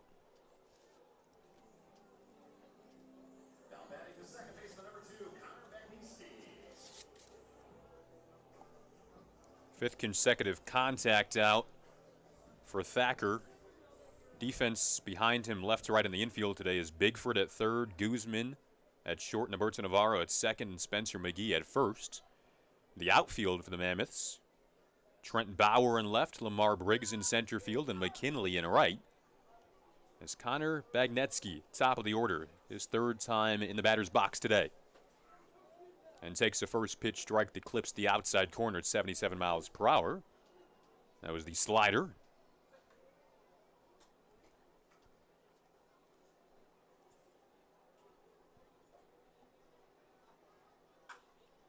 This is solid contact back up the middle and over the outstretched glove of Guzman.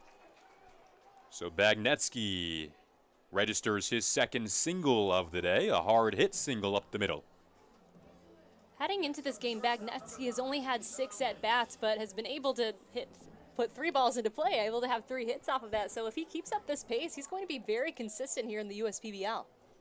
Has been fun to watch so far during his brief tenure. Bagnetsky was a part of the college showcase a couple of weeks ago, essentially a tryout, in other words. Keyshawn Lynch awaits the first pitch as Bagnetsky takes off, tries to swipe second, and does. And something we've talked about on the broadcast earlier here in the USPBL, as a player, you're facing the same 3 teams over and over again. So for Bagnetsky, it's going to be interesting as time rolls on to see how opposing pitchers are going to be adjusting to him as he steps into the plate. Bagnetsky has looked really comfortable early. His good friend Keyshawn Lynch, who he actually played college baseball with down in Florida, is currently in the batter's box. And a neat story when it comes to how Bagnetsky found out about the USPBL. He was kind of looking for potential avenues to play after his college career wrapped up at Radford in Virginia. And Keyshawn Lynch texted Bagnetsky a few weeks ago about the tryout that was going to take place, as the count is now 3-0, a hitter's count here for Lynch. And Bagnetsky obviously came to the tryout, was one of 6 players who were selected, and just happened to get picked up by the same team as his good friend Keyshawn Lynch on your screen right now. Here's the 3-0. Strike called, a strike that Thacker needed.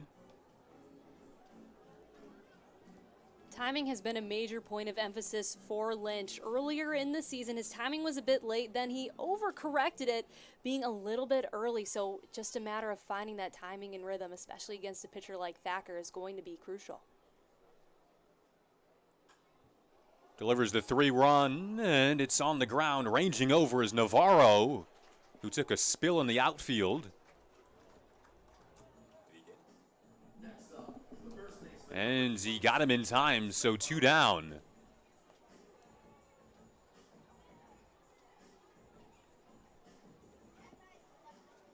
Advancing to third, there goes Bagnetsky.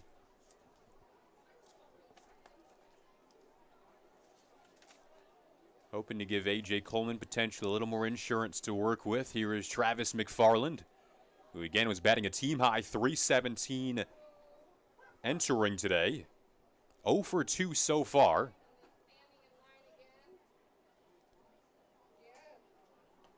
We've previously talked about how Thacker is a fastball slider kind of guy. Earlier in college, he realized he had to start implementing that changeup because as a batter stepping into the box, knowing a pitcher has 2 pitches and guessing versus a pitcher with 3 pitches in their arsenal and guessing is different.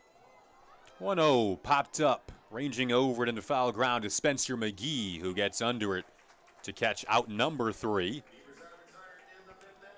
So Bagnetsky gets to third base, but he's left stranded there. We'll head to the bottom of the 5th when we come back on the USPBL Network.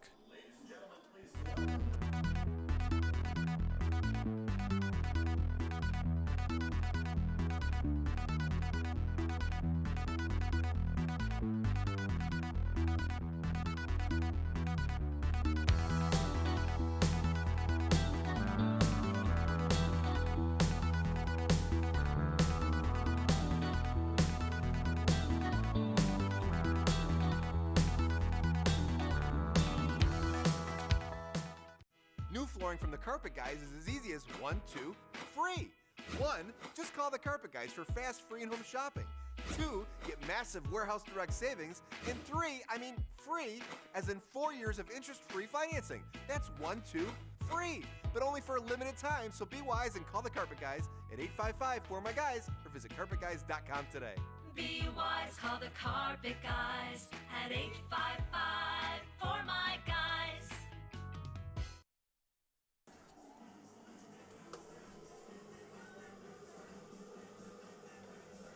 Welcome back to the USPBL Network. Beavers on top 3-1. Couple of first inning runs and then a solo shot off the bat of Nefi Mercedes in the second inning. It was followed up by a Woolly Mammoths run.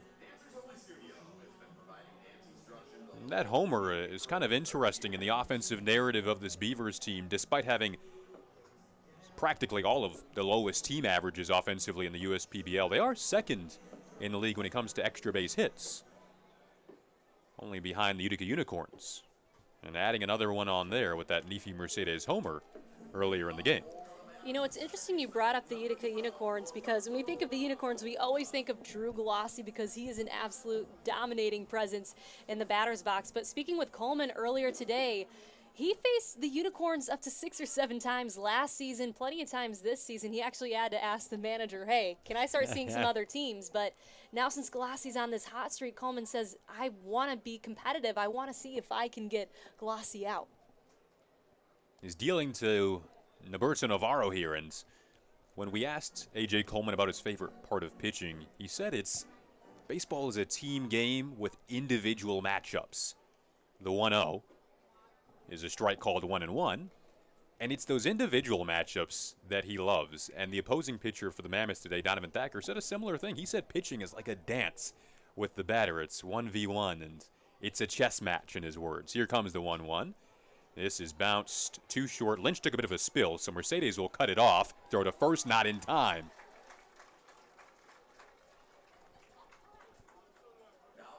Do you know how to play chess, Jason?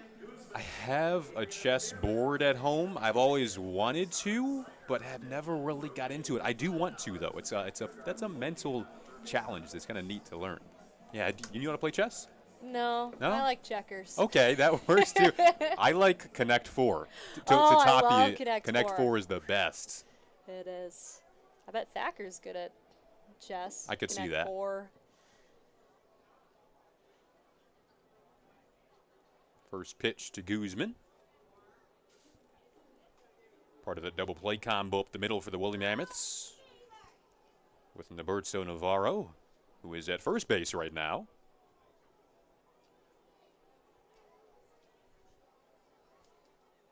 Guzman swings at the second pitch, grounded to short. This could be 2. It is.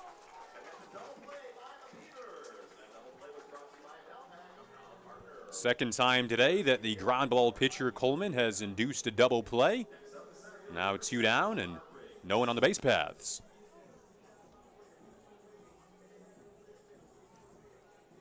That'll send up Lamar Briggs, 3 for 3 off of Coleman in the last start, hitting .378 heading into this matchup. We've talked about how Coleman and Briggs have joked, just saying, man, can you just swing and miss or have a home run? So we've seen the strikeout today. Maybe the home run's next. As Coleman delivers a first pitch strike to Briggs, I was going to say that double play even more effective given that Briggs is the next batter up, one of the hottest hitters not only on this team but in the USPBL, awaiting an 0-1. Now 1-1. Yeah, Briggs definitely has a strong sense of timing, being able to identify pitches where they are either high in the zone or low in the zone, which is especially key against a pitcher like Coleman who lives in the bottom of the strike zone.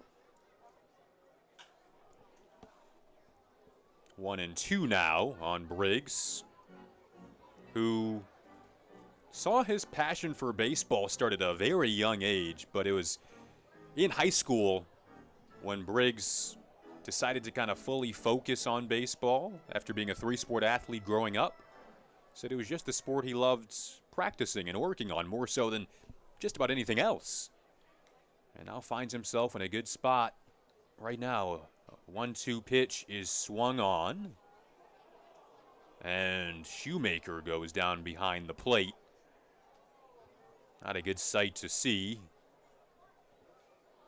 Shoemaker, who has established such a good relationship with A.J. Coleman so far this year, gets up from that position of laying down, appears to just be a little shaken up as his manager, Ed Campanella, emerges out of the dugout.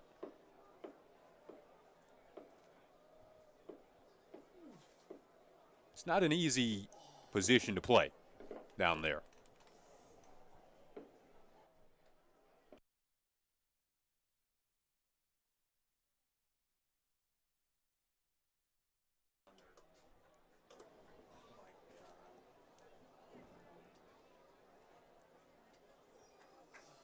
You can see the group of Beavers on the mounds as Shoemaker rises up. Good sight to see there. Tough dude behind home plate, Austin Shoemaker. Yes, and it was so special that we were able to share the moment when it came to his proposal at USPBL. His girlfriend flew in from Arizona and surprised her when she threw the first pitch heading into that doubleheader. She was glowing throughout the entire set of games that day. It was so exciting. Yeah, you had the opportunity to interview Caitlin. I believe they were together for 6 years before the proposal a couple of weeks ago, and that was really a neat day. A lot of his teammates were in on it. The 1-2 as we get back underway to Briggs is low. Yeah, I mean, 2-2. We talked about it. Miguel Sereno is his roommate, and Sereno even said, I think I was more nervous than Shoemaker was. I mean, for Shoemaker, I don't know if he's ever been more nervous receiving a pitch. Here's the 2-2. And he goes down again.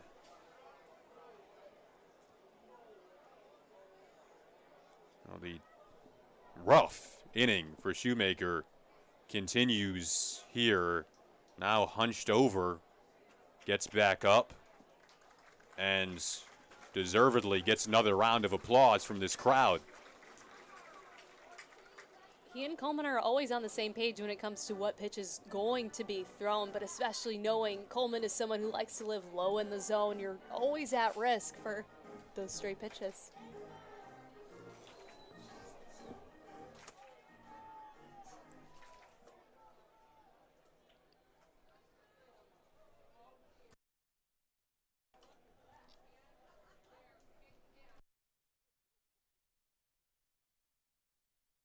The 2-2 is bounced to third. Backing up is Mercedes. Long throw. It will not be in time. So again, the Mammoths find a way to beat out a throw to first.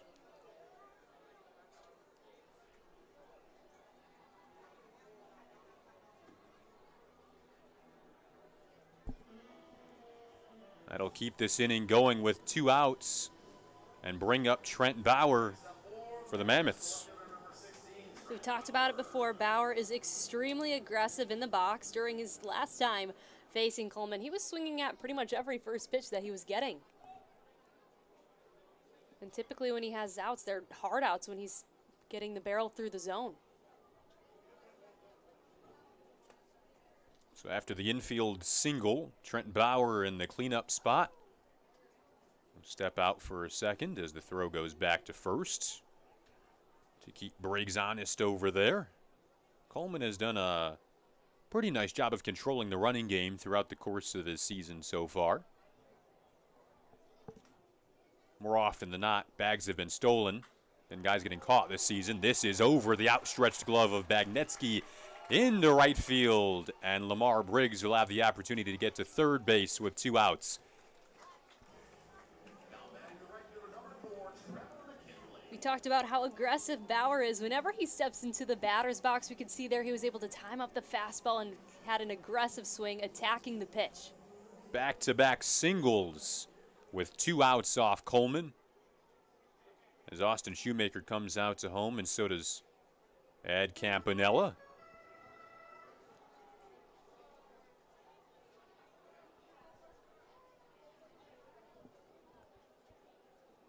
Just the 1 run off Coleman that came back in the first inning.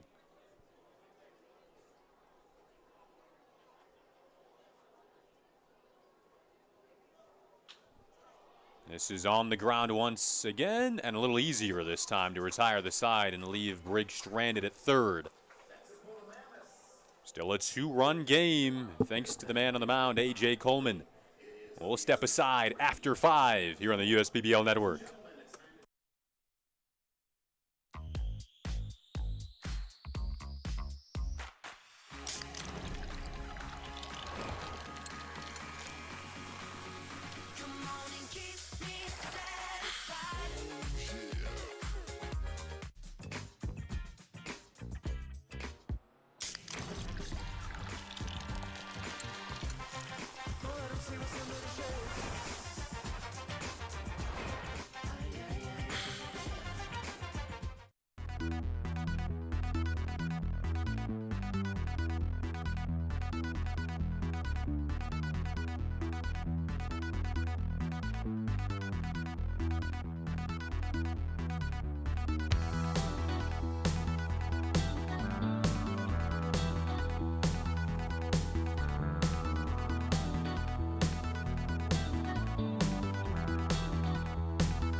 Welcome back to the USPBL Network, our first pitching change of the evening.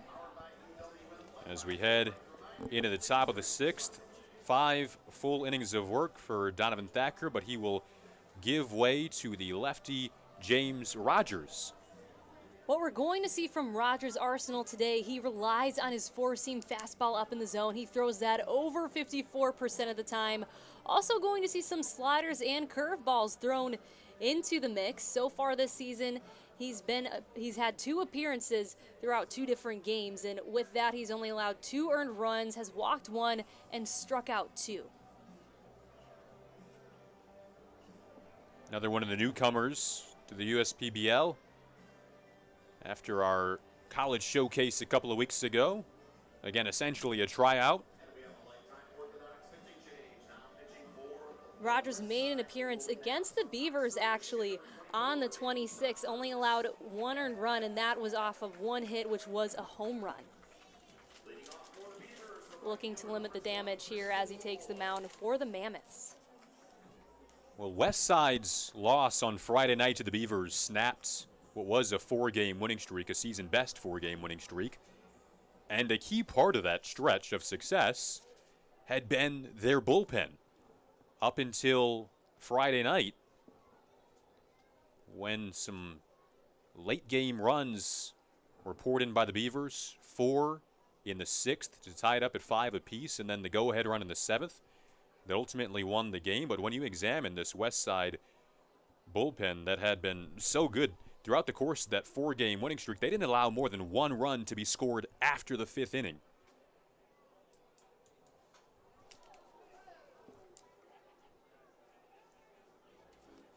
LeBoy is currently trying to find the barrel more in his at-bats. So far this season, he snapped 10 or 11, given that he was hitting balls either on the end of his bat or getting jammed in close.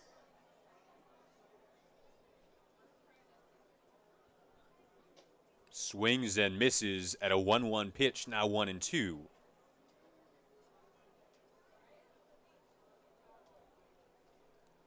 This Beavers lineup is going to start to have to make more adjustments, given that they're switching from a right-handed pitcher to a lefty. 1-2 is cranked foul. And we've spoken to hitters about that throughout the course of the season. When you begin to get to reliever number 1, reliever number 2, and 3, you're switching handedness, different sorts of deliveries, ball coming out of the hand a little differently. It makes for a new, challenging task as opposed to adjusting to a starter for a third or fourth time.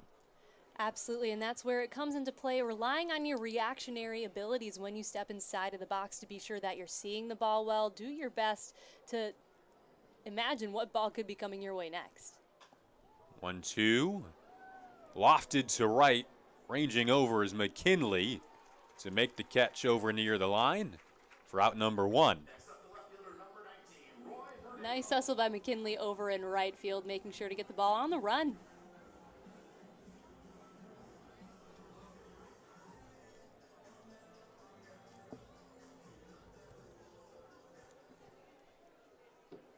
We did learn something about Roy Verdejo today, Jason. He likes Bang over Monster energy drinks. That is true, and you weren't the biggest fan of that. Verdejo swings and misses at the first pitch. What did you have today again? Yeah, so I had a Monster, and it's the Ultra Watermelon. Ultra Watermelon. Watermelon, but when they throw that Ultra in front, like, you gotta go buy it. That's when the story changes. That's when you Yes. just got to go for it. 0-1, swung on and missed, now 0-2. I believe Roy had a strawberry drink of some sort going on. Yeah, I love the cotton candy flavored by Bang, though. That is a really good one, and I told you I have that theory, I think, on the last broadcast, that anything cotton candy flavored is elite. Verdejo did agree with you on that. Yes. He was all in on the cotton candy. Awaiting an 0-2. Taken for ball down in the dirt. One of Verdejo's issues so far this season has been chasing pitches outside of the zone. Saw him swing at those first 2. Here's the 1-2. Reaches out, pokes it to the opposite field, and this will get down for a base hit. So a good piece of 2-strike hitting there off the bat of Verdejo.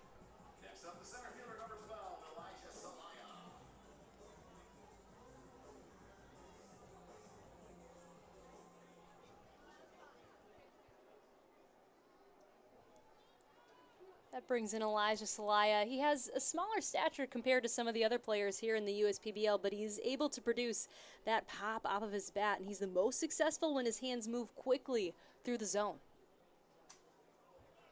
Salaya singled his last time up to bat. Grew up playing baseball and basketball. And as Jenna noted, he said it's when the quick hands are kind of moving through the zone, but not necessarily too quick because he doesn't want to be out in front on breaking pitches.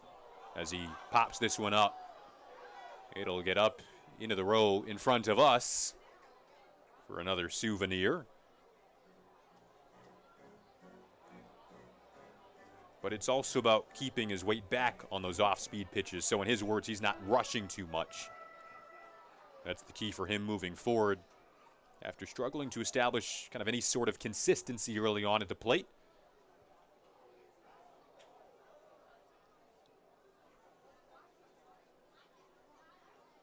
We saw Salaya's teammate Austin Shoemaker get banged up a little bit in that previous inning. Tough guy, got up both times. But Salaya actually found out about the USPBL from Shoemaker as he grounds this pitch to short, and it gobbles up Guzman, who won't be able to make the play to first, so a rare mistake from Guzman at short. One of the better infielders in the USPBL will likely be charged with an error there, and it'll advance Roy Verdejo to second base.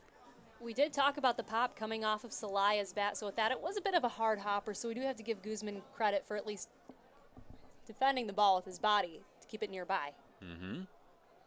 Brings up Nefi Mercedes, who had the solo home run back in the second.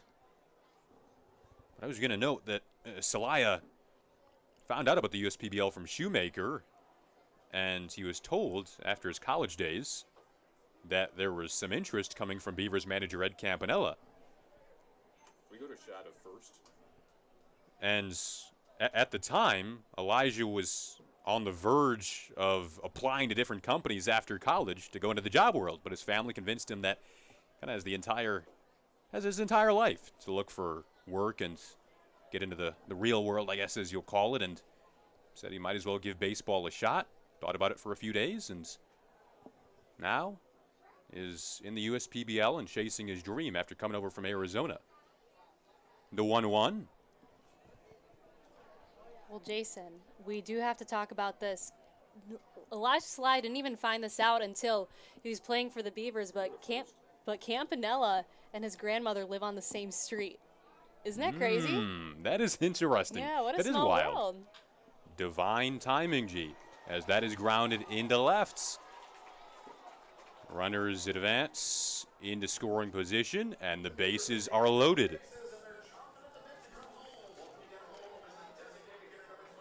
Nice work by Bauer out in left, fielding the ball off his side, getting ready to come and throw it home if need be, but he was just able to get the ball in, stop it from getting past him.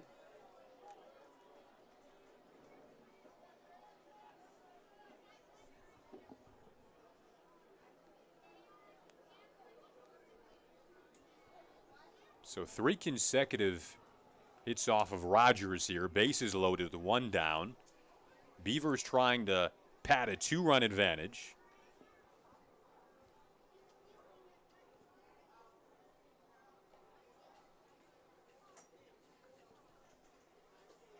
"1-0 is swung on and missed. Again, it was a 5-game losing streak for the Beavers that was snapped on Friday night. Collier Rutledge was a key part of that. Hoping to add a few more RBIs to his total here. Now down 1-2 in the count.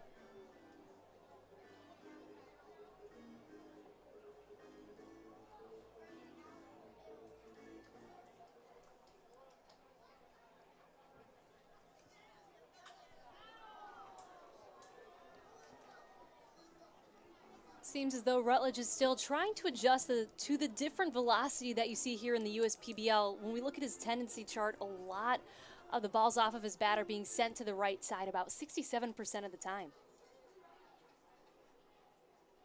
Awaiting a 1-2 pitch. Now 2-2.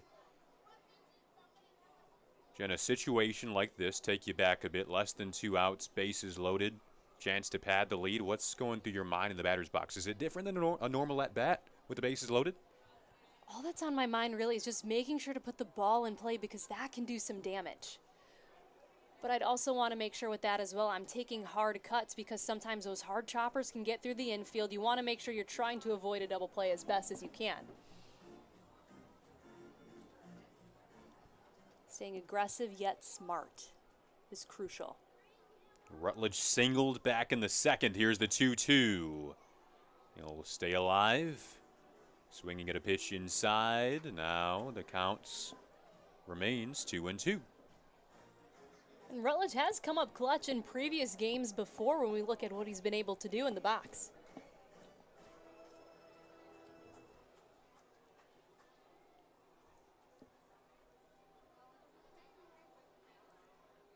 Rogers is 2-2, cut on and missed.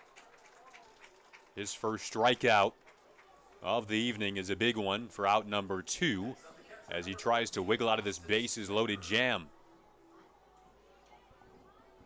Now Austin Shoemaker, who will win the award as the toughest person at Jimmy John's Field today after the couple of blows that he was dealt in the bottom of the 5th.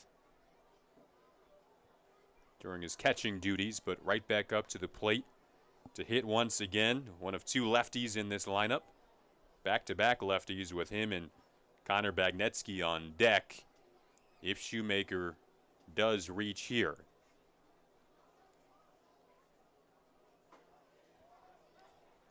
We've talked about it before. Shoemaker has that catcher sense when he steps into the box, and he's someone that you want at the plate during this situation. Even though he is towards the latter half of the lineup, there is power spread throughout the Beavers offense, and especially with Shoemaker, he is able to generate the power. Popped up, it'll get out of play. The sixth batter that James Rogers has faced in his relief outing of Donovan Thacker, who went 5 full innings. Allowed 3 earned runs.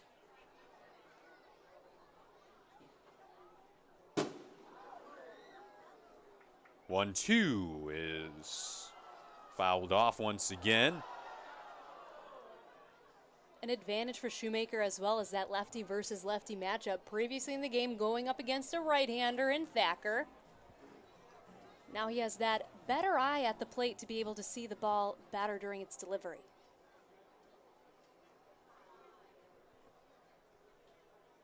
One, 2 is a line drive to right field. Making his way over to make the catch is McKinley. And Rogers does find a way to navigate out of the bases loaded jam. In the top of the 6th remains a game that is very much still in reach for the Woolly Mammoths lineup, which we'll see up next in the bottom of the 6th when we come back on the USPBL network. Attention, Michigan, there is absolutely no need to drive all over town searching for new flooring. When the Carpet Guys will come to your house on your schedule, we'll bring our store to your door so you can shop in the comfort and privacy of your own home. And you'll love our huge selection. Buy right now with interest-free financing for up to 4 years. You can carpet your entire home for as little as $11.99 per month. Let the Carpet Guys take the stress out of buying new flooring. Call for a free in-house shopping experience today. Be wise, call the Carpet Guys at 855 for my guys. Times are tough right now. It feels like the bottom of the 9th and we're down by 2. But we've seen tough times before. And just like baseball has always been more than just a game, Chief Financial Credit Union is more than money. So it might be the bottom of the 9th, but we're the home team, and we've got runners on base. Batter up, America. It's time to play ball.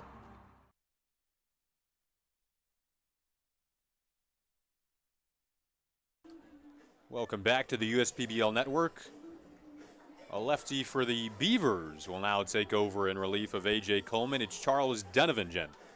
Donovan steps into this outing with an ERA of 6.38, and during that stretch through 12.2 innings pitched, he has struck out 15, allowed 14 hits, and one of those hits being a double, the other being a home run. But specifically what we're going to see from Donovan when it comes to his pitch mix, he relies on his four-seam fastball. We're going to see his curve, changeup, and cutter.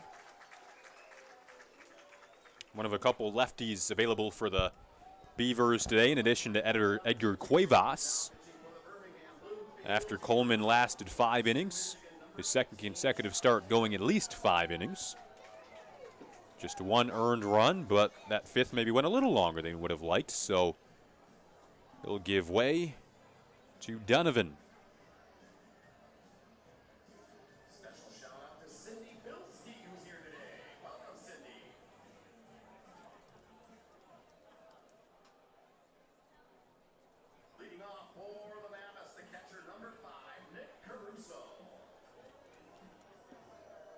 Nick Caruso will lead off the 6th for the Woolly Mammoths. Just a reminder that we are playing a 9-inning game today. Typically it's 7 innings on Sundays.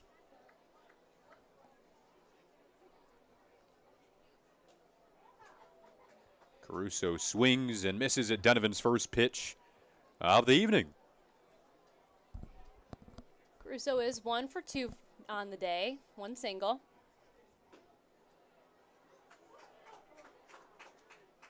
Donovan, one of several players coming out of the NAI level in this USPBL league, pitched for Indiana Tech, which to get even deeper on that, as his 0-2 comes in to Caruso, fouled back.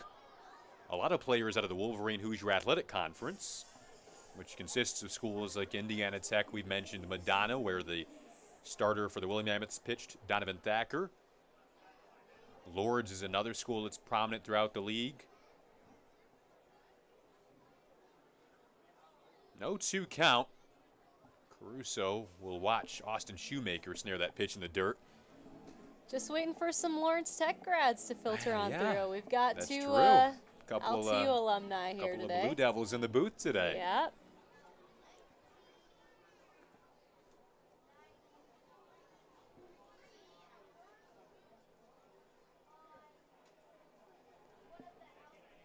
Well, fun fact about Lawrence Tech baseball, I believe, Jason, it must have been our sophomore year of college. They defeated the University of Michigan. I'm pretty sure the score was 8-3, and they beat them in Ann Arbor. So that was pretty crazy. So talent is definitely plentiful throughout the NAIA level. And if I'm not mistaken, that year Michigan went on to make the College World Series. Yes, so sir. That kind of gave Lawrence Tech some publicity where they were all over the ESPN broadcast, noting that it wasn't the Duke Blue Devils that Michigan lost to, the Lawrence Tech Blue Devils. So they'd always say it with a question mark. They lost to the Yeah. Blue Devils of Lawrence Tech? Yeah. Like someone misread it. No, it wasn't a misread. Is that a typo? The 2-2.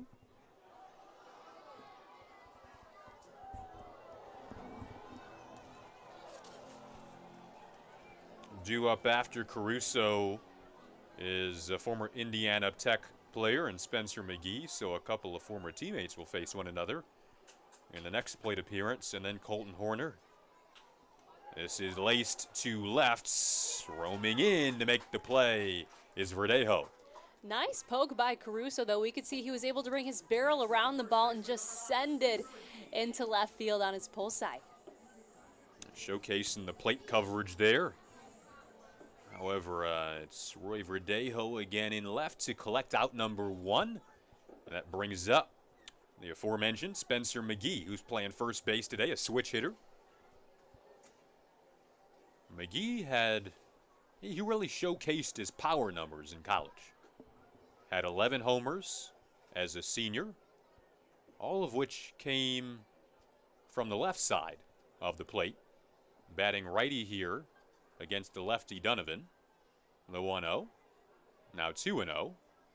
However, interesting note, the lone homer in the USPBL so far this season has come from this right side. Here's the 2-0, violent swing and a miss. We talked about it previously in the broadcast, specifically dialing in to McGee's performance on the left side. He is trying to reconfigure his timing to find that rhythm in his swing to keep it fluid. Tad late on the 2-1, now 2-2.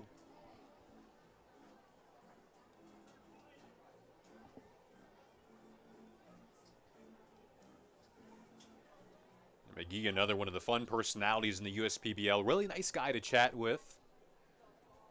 Saw him taking ground balls earlier today at first. Watches a 2-2 pour in. Good eye there. Now full counts at 3-2. Hoping to light the fire in this Woolly Mammoths offense.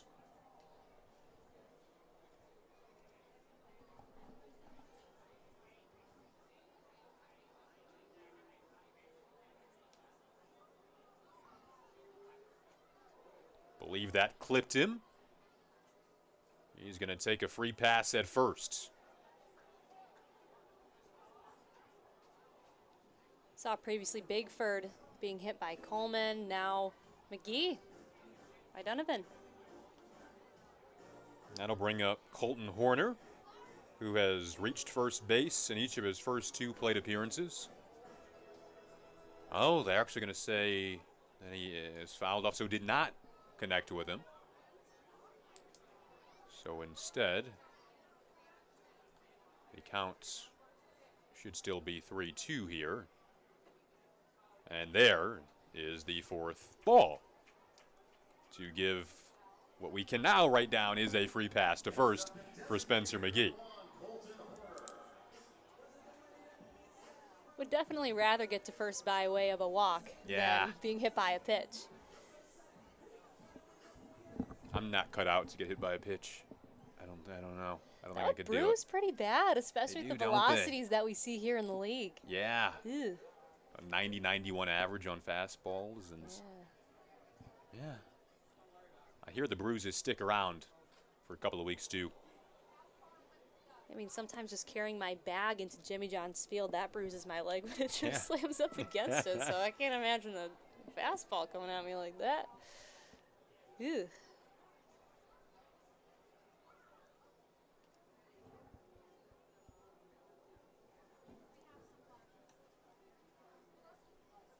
Oh, 1. Lofted to right center field, and this will get down. McGee goes first to third as the bat of Colton Horner might be the one to induce the rally that the Woolly Mammoths are hoping to get rolling here in the 6th. Nice poke, but we see Salai out in center field. It looked like he almost overran the ball a little bit because when it had that bounce, he had to reach back and stick out his glove, but he was able to make it there in time and send the ball back into the infield. This Beavers team hasn't won consecutive games all season. Hoping to do that tonight. However, at the plate right now, Trey Bigford represents the go-ahead run with McGee 90 feet away from home plate. There is another first pitch swing, as we've seen pretty often tonight. We've talked about the work that Bigford has put into his swing in this offseason. Right now, he's really just trying to hit those hard line drives.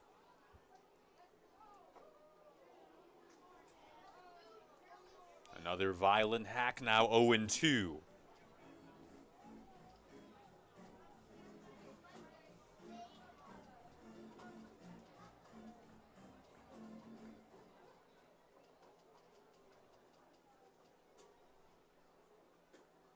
Three pitches is all Donovan needs to dispatch Bigford.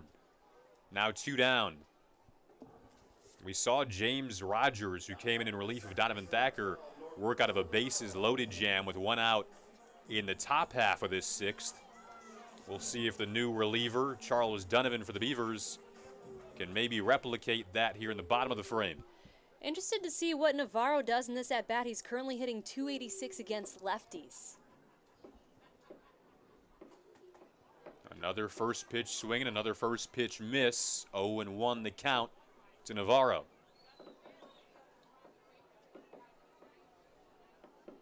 Runners on the corners. Navarro will flare that foul.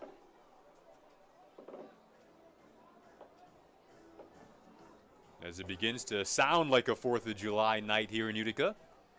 There were plenty of fireworks in this area last night. They're already starting to go off. Our sellout crowd in attendance for what's been a good one. A 2-run game here in the bottom of the 6th. Here comes an 0-2. And he blazes past Navarro. Able to strike out consecutive batters to retire the side. And the Mammoths leave runners stranded on the corners after a big 6th inning for relief pitching on both sides. We'll step aside on the USPBL network. Whenever my family wants to enjoy the great outdoors, we pack up my Chevy Blazer and go camping in style. It looks great, and with the cargo management system, we can bring all the comforts of home away from home. Plus, with available 4G LTE Wi-Fi, the kids can still stay connected with friends. Thanks to my Blazer, roughing it isn't rough at all. Lease a 2021 Blazer 2 LT for just $219 a month. Put it in D and see why Chevy drives the Motor City. We build roads, bridges, wind farms and pipelines, schools to skyscrapers. Our members create monuments. We operate. We're the operators and mechanics behind the advanced heavy machines that move Michigan forward. We maintain boilers and HVAC. Our members run the complex heating and cooling systems that we all depend on. Our training is second to none, and safety is our priority. We are Operating Engineers 324, and we keep Michigan running.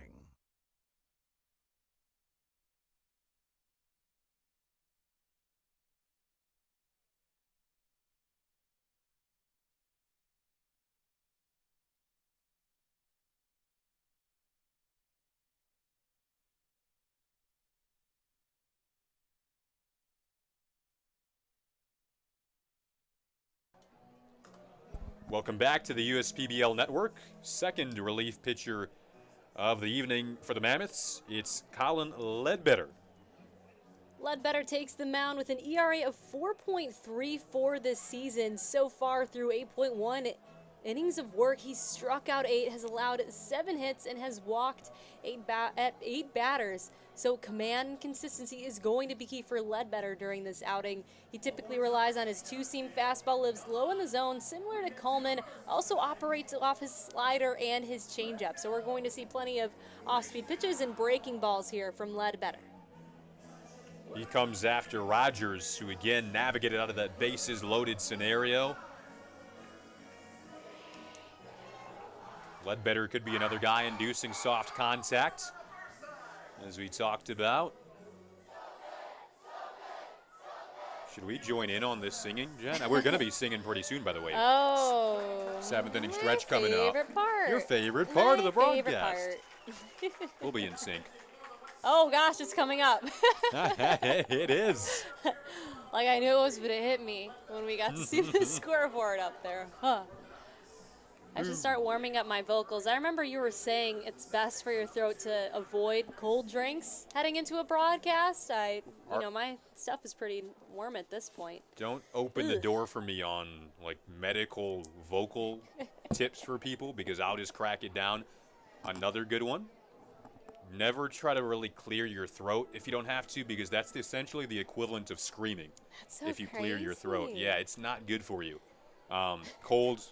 Nothing cold before a broadcast. It's so hard to take you seriously with the bucket hat on I know, over your headset. Is it ever easy to take me seriously? Here's the first pitch, grounded up the middle. Roberto Navarro sliding, but he will not be able to emerge up off the grass. And reaching is Bagnetsky for the 3rd time today. Have you ever played Mario Kart, Jay? I have. Navarro looked like the blue shell that spins like after he tried. Like, great effort by Navarro at second base. You can see there he was moving with a lot of momentum, which brought on the blue shell-esque spin. It was a comment that needed to be made. It was. Well, less than 2 outs. Runner at first. Middle infielders at double play depth. Keyshawn Lynch climbs in here right-handed. Lynch so far is 1 for 3 on the evening with a single. Looking to put the ball in play here. No outs. Runner on first. Perfect opportunity against a new pitcher in Ledbetter.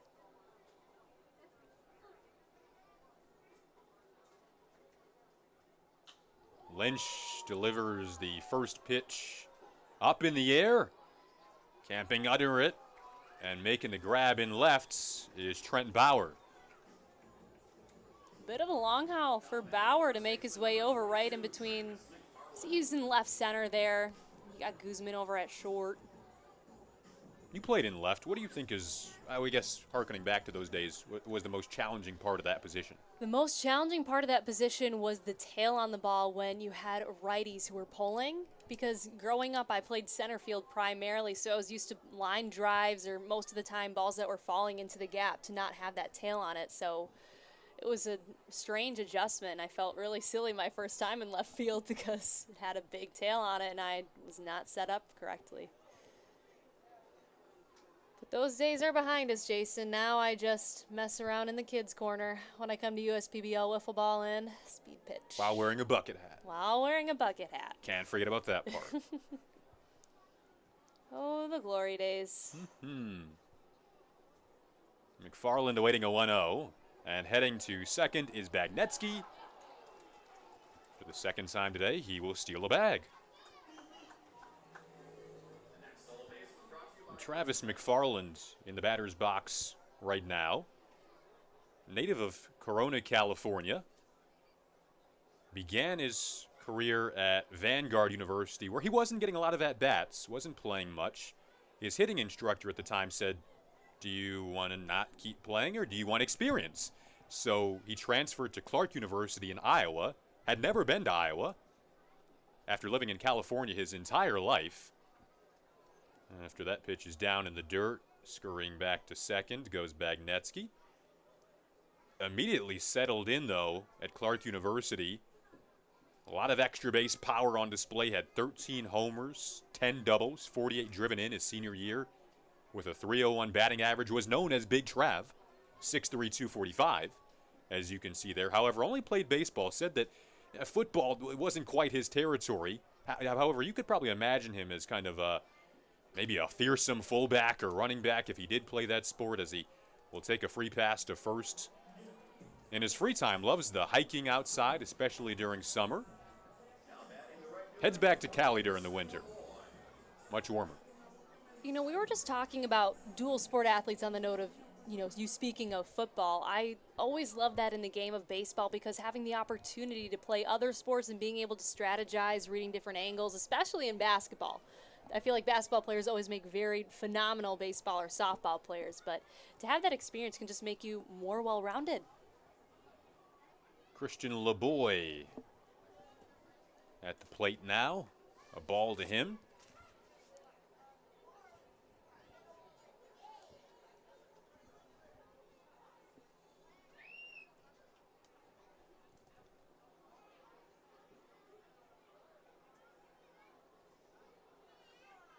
Another opportunity here with a runner in scoring position and less than 2 outs for the Beavers. Left the bases loaded in the 6th. Couldn't capitalize and add on to this 2-run lead. Now runners at first and second with less than 2 outs here in the top of the 7th. Westside bullpen has been excellent of late. Ledbetter's 1-1 on the way. Cut on and missed, 1-2. The emergence of left-hander Greg Lokinen, who is listed as available tonight. He has been one of the best pitchers in the USPBL since Westside has begun to use him more frequently. May or may not see him out of the pen. Ledbetter, the second Willie Mammoth so far, as he'll step off here, that we've seen follow up the starter Donovan Thacker, who lasted 5 innings today. This can be a fresh slate for LeBoy. He has that strong stature, is able to generate power with the lower half of his body. Facing a new pitcher, runners on base, perfect time to capitalize. LeBoy did drive in a run back in the first. Couple of contact outs since then. His 4th time in the batter's box today. Native of Puerto Rico.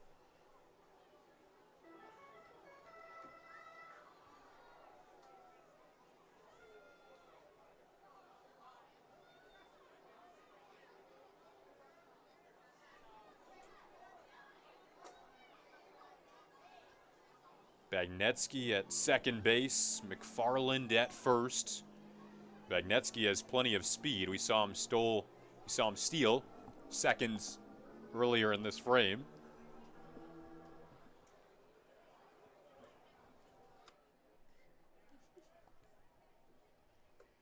And he takes off with the pitch that is fair and under the hand of Trey Bigford. Throw slightly pulled McGee off the bag. Back to third they go. Everyone is safe.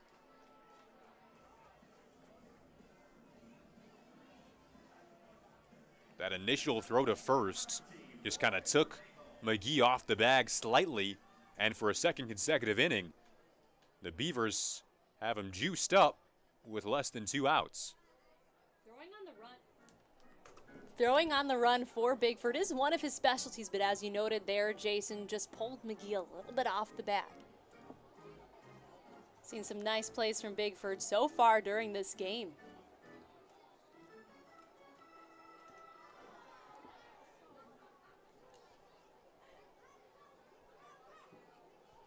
Now that brings up Roy Verdejo, who singled his last time up to bat, 1 for 3 on the day.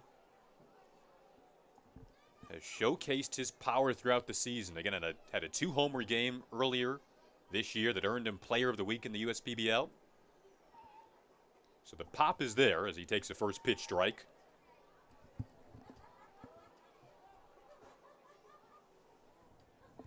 He's juiced up, as we talked about earlier, energized, had his energy drink prior to the game. Strawberry flavor today. Bang, not a monster. He's got the pop, too, at a relatively small stature. uses his lower body well.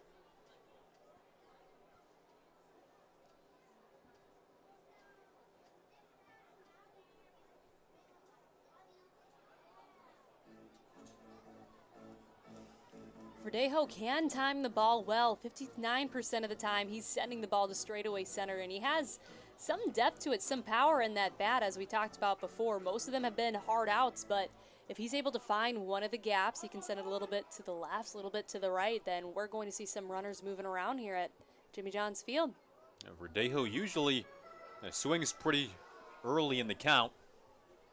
If he either makes contact for a hit or extra bases, either that or it's a contact out, has the lowest, second lowest walk rate in this Beavers lineup today, only to Nefi Mercedes, who only walks about 5% of the time. 1-1 is in the air. Undercut in right field. McKinley will make the play. Runners will tag. Heading home is Bagnetsky, and he will slide in safely to give that lead one more run of insurance. It's now a 3-run advantage for the Beavers, 4-1 here in the top of the 7th. McKinley was able to camp out under that pop-up, be able to fire it in at home, but we've seen this already with Bagnetsky. He has some wheels, so he's just able to tag up and get safe at home. So the sac fly for Verdejo. After the Beavers had that 5-homer game that Jenna talked about earlier in the broadcast, scored 10 runs against the Hoppers. It was an offensive outpouring. Then they went through the struggle. Again, Friday night's win snapped a 4-game losing streak. Against this Westside team in particular, they've struggled to score runs. 4 out of the 5 games against the Woolly Mammoths so far this year, they've only scored 1 run or less. Have been shut out a couple of times. But the potential is there, and sometimes it's not just hitting the ball over the fence. It's also the small ball. Hey, bring home a run by way of a sac fly, whatever it may be. That's still a key part of the game and not a lost start when it comes to how to produce offense.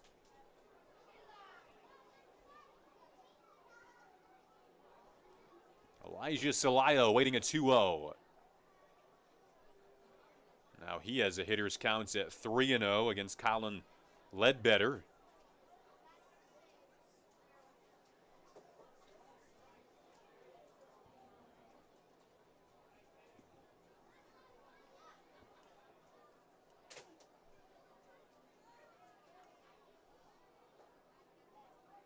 There's the strike that Ledbetter needed. I mentioned Celaya's story as last time up to bat. Began playing baseball at about the age of 3. Began investing a lot more time into the game around the age of 8 when his parents put him in travel ball. He just loved getting to see the different states and have experiences with friends. Jen, I know you took part in that growing up and just really fell in love with his craft. It was a family friends that got him into the game initially. But chasing his dream again after he thought he would maybe just be looking for jobs after college. Made the trek to Michigan from Arizona. Now awaiting a full count here. This is delivered to center field. Lamar Briggs there to make the catch. However, it brings home, I beg your pardon, that will retire the side as one does get in to pad what was a 2-run lead, now a 3-run advantage for the Beavers. And this will take us to the 7th inning stretch. You know, wasn't 7th inning stretch more for stretching, not Stretching, singing? well, we're stretching our vocal cords. We are, all right. Yes. I'll get into it. Here we go. You lead. Genesis Credit Union, our proud sponsor once again. Here we go. You sound so excited. I am. No. What? No, Yes! we lost our. Wait, no, we have to improv now, G. We lost our lyrics, if you don't know, but we are going here back to the live action as we are. Okay, we may have a guest singer in the building. I'm not entirely sure. Or, okay, we have a veteran in the house, I believe. So a much-deserved applause here for our sellout crowd as we find out on the fly here that we may not sing today, or we still could. You know, Jason, when I was getting my energy drink and some gas on the way here, I did have an interesting encounter. I met Jerry, who is a war veteran. Okay. And oh. Sorry, G. No, it's okay. We're going back with your story, though. Yeah, we'll come back after the sing-along. We're good. Take me out to the ball game. Take me out with the crowd. Buy me some peanuts and Cracker Jacks. I screwed up already. I don't care if I ever get back, so let's root for the home team. If they don't win, it's a shame. For it's 1, 2, 3 strikes, you're out at the old ball game. Back to your story. Well, I just have the worst timing, as you we can all tell. do tonight. Yeah, no, but I met Jerry, who's a war veteran, and he noticed my bucket hat, the green one that you're actually wearing right now. Uh-huh. And he said, you know, back in the war, I had one just like that. And he said what he had written on the side in Sharpie was no slack. I love that. Yeah, so it was good to have the opportunity to thank him for all that he's done, given that, you know, we're celebrating our freedom here on the 4th of July. Yes, that's a wonderful story there. I love that. We talked about quotes earlier in the broadcast, and we certainly thank all of our veterans on this 4th of July and a sellout crowd here in Utica.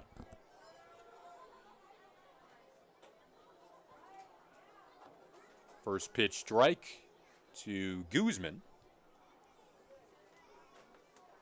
Donovan painting the outside corner.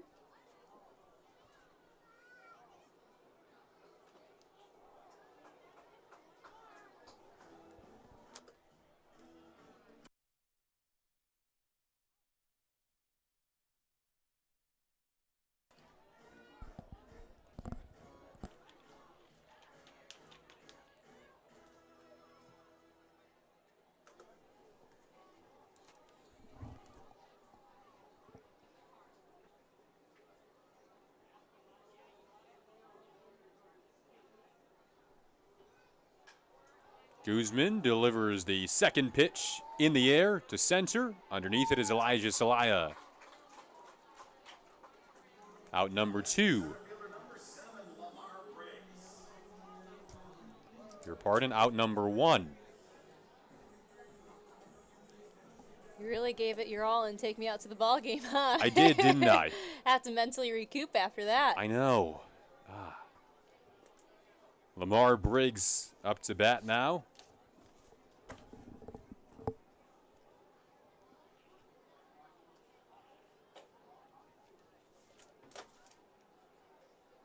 Briggs is able to work his hands through the zone very fast, has a quick flinch reactionary approach.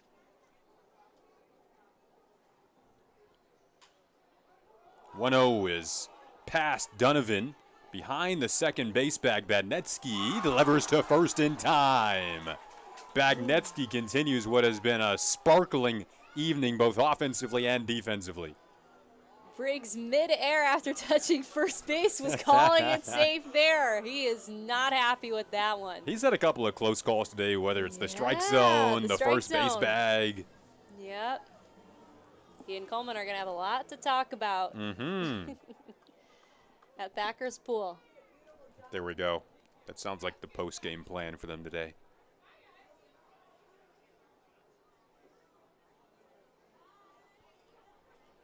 Now it's Trent Bauer up to bat. A couple of singles today.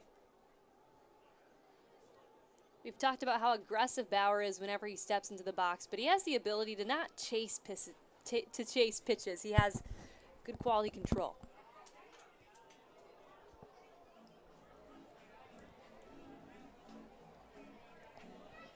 That take me out to the ball game took me out too, Jay. Can't talk. I can see you're trying not to laugh. Yeah, I was contemplating hitting the talk back button, but then I was like, okay. Well, that's all right. Yeah. We're all family here at USPBL. That is true. Family supports each other through hard times. There we go. Not knowing the outs, mispronunciation, here for it all. When I need a little chapstick, whatever it may be,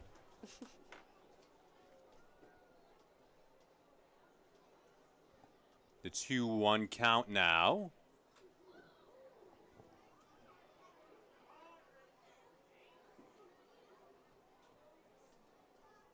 It's like a large family gathering here tonight, though. A sellout crowd on 4th of July.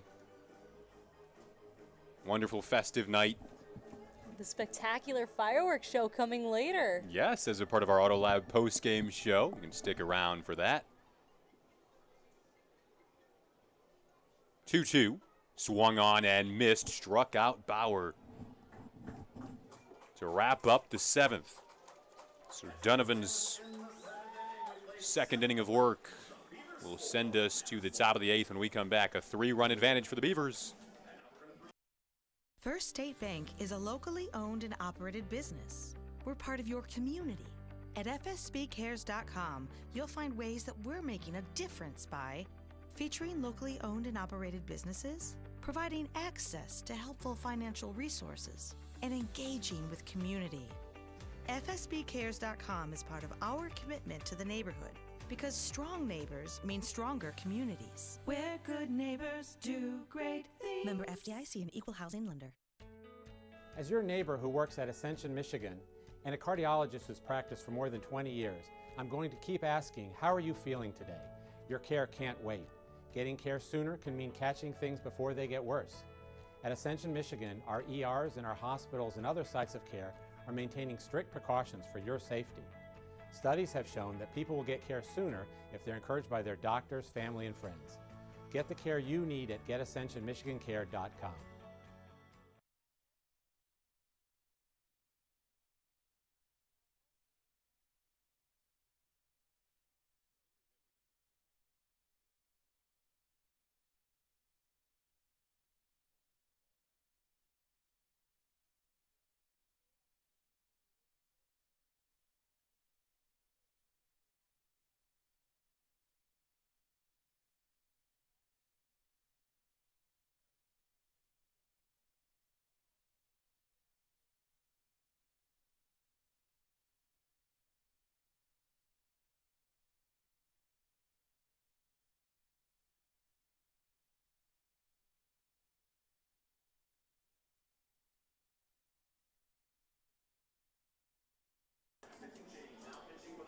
Welcome back to the USPBL network.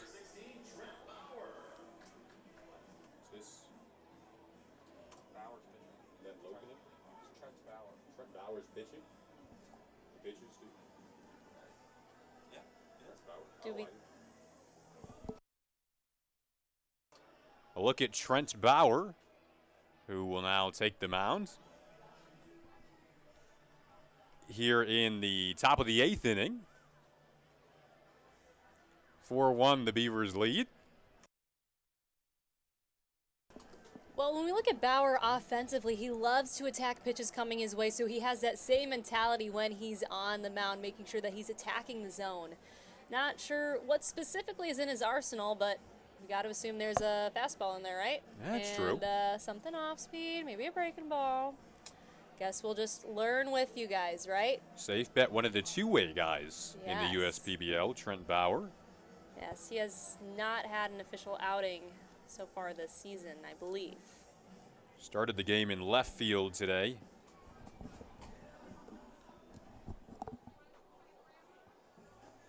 Fourth Woolly Mammoths pitcher that we've seen.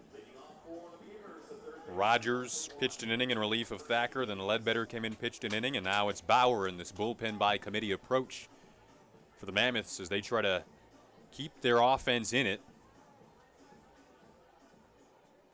Still just a 3-run game, and a Mammoths team that on a few occasions this year has had a few big innings and certainly have the capability of coming alive at any time. First things first, though, is not surrendering any more runs. Nefi Mercedes would like to say something about that. Had a solo homer back in the 2nd inning. Bauer's first pitch of the season for him is a ball, 1-0.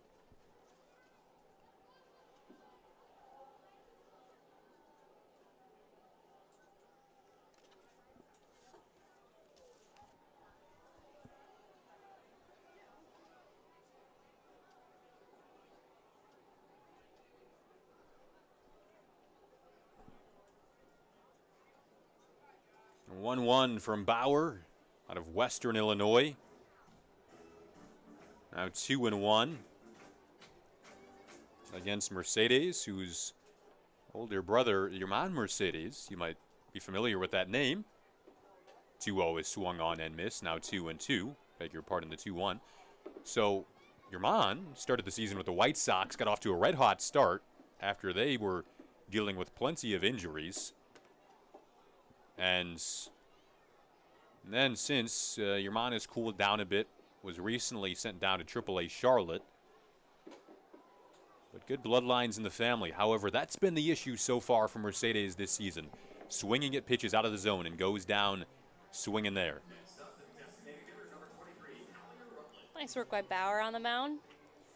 You know, Jason, I got a text from my dear, sweet uncle, my godfather. Who? Uncle Jeff. Uncle Jeff. And you know what he said to me? What's that? Sweetheart, you need singing lessons. Oh, goodness. Jen, see, that's going to hurt your confidence even more moving forward. But you know what? He's saying it but with it's love. Honesty. He's so supportive. So, Yes. Uncle Jeff, thank you for watching, Thank along you. with the family on this beautiful 4th of July night. You need singing lessons. I mean, he's not wrong. It's constructive criticism, Yeah, which is much needed. Low notes, I think I'm okay. But when we got High it, notes, that's our issue. You know, I can't even get past the first line in the Star Spangled Banner. Hit the C. So hard.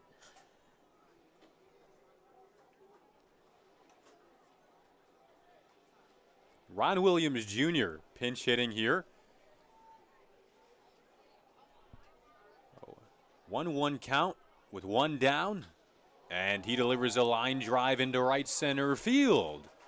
So Ron Williams Jr. will reach base. A guy who isn't known for a ton of power, but dating back to his college days, the vast majority of his hits have been singles, and there he is once again reaching base. You know, we talked about it before on Sunday games, typically only going into 7 innings, but on 4th of July night, full 9. However, there is a time limit, 2.5 hours. So we're kind of nearing the point here, so we'll have to see what this Beavers lineup can do as time winds down. Not only are you running out of outs in this league, but with the 2.5 hour rule, you are literally running out of time. You're racing the clock. Yeah, these players in the USPBL, especially those who were participating last season, are used to the shortened innings. You know, we've seen 6, 7 innings across the league this season.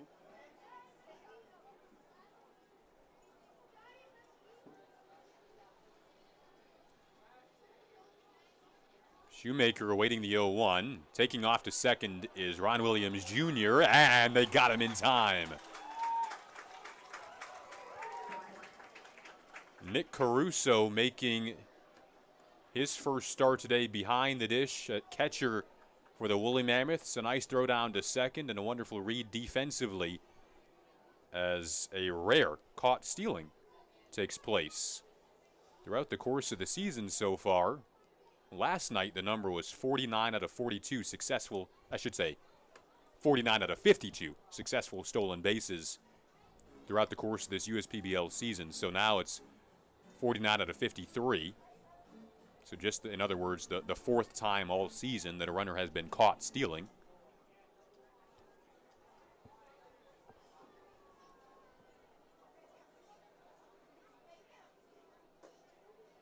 One, two floats up and away from Trent Bauer.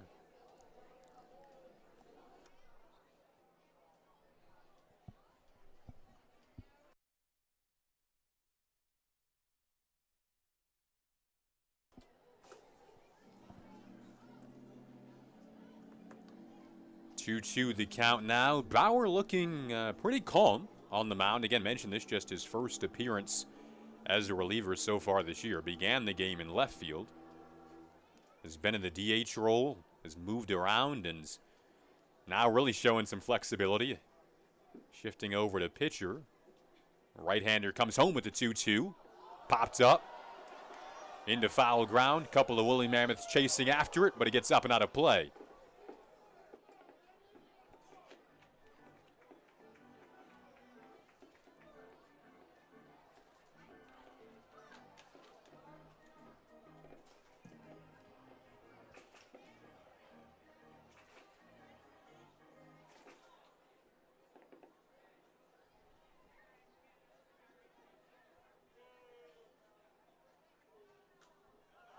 Another one popped up. Count will remain 2-2. Shoemaker, more of a defensive catcher when you speak to people around the league, but can work a tough at bat and has a good understanding of the strike zone.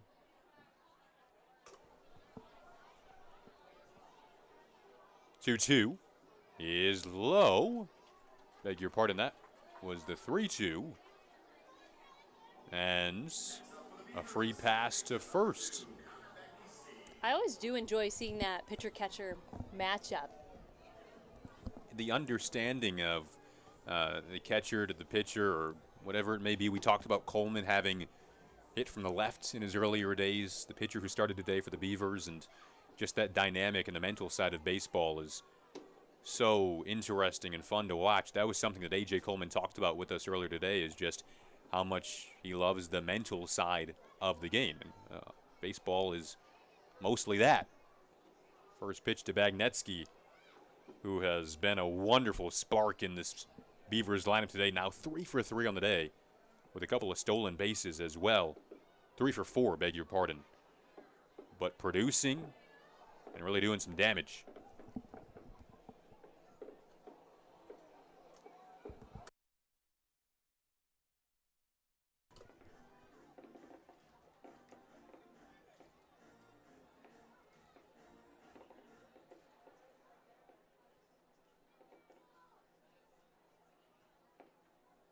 Badnetsky has been saying, I want to play pro baseball ever since he was 3 years old. 2-0 is high.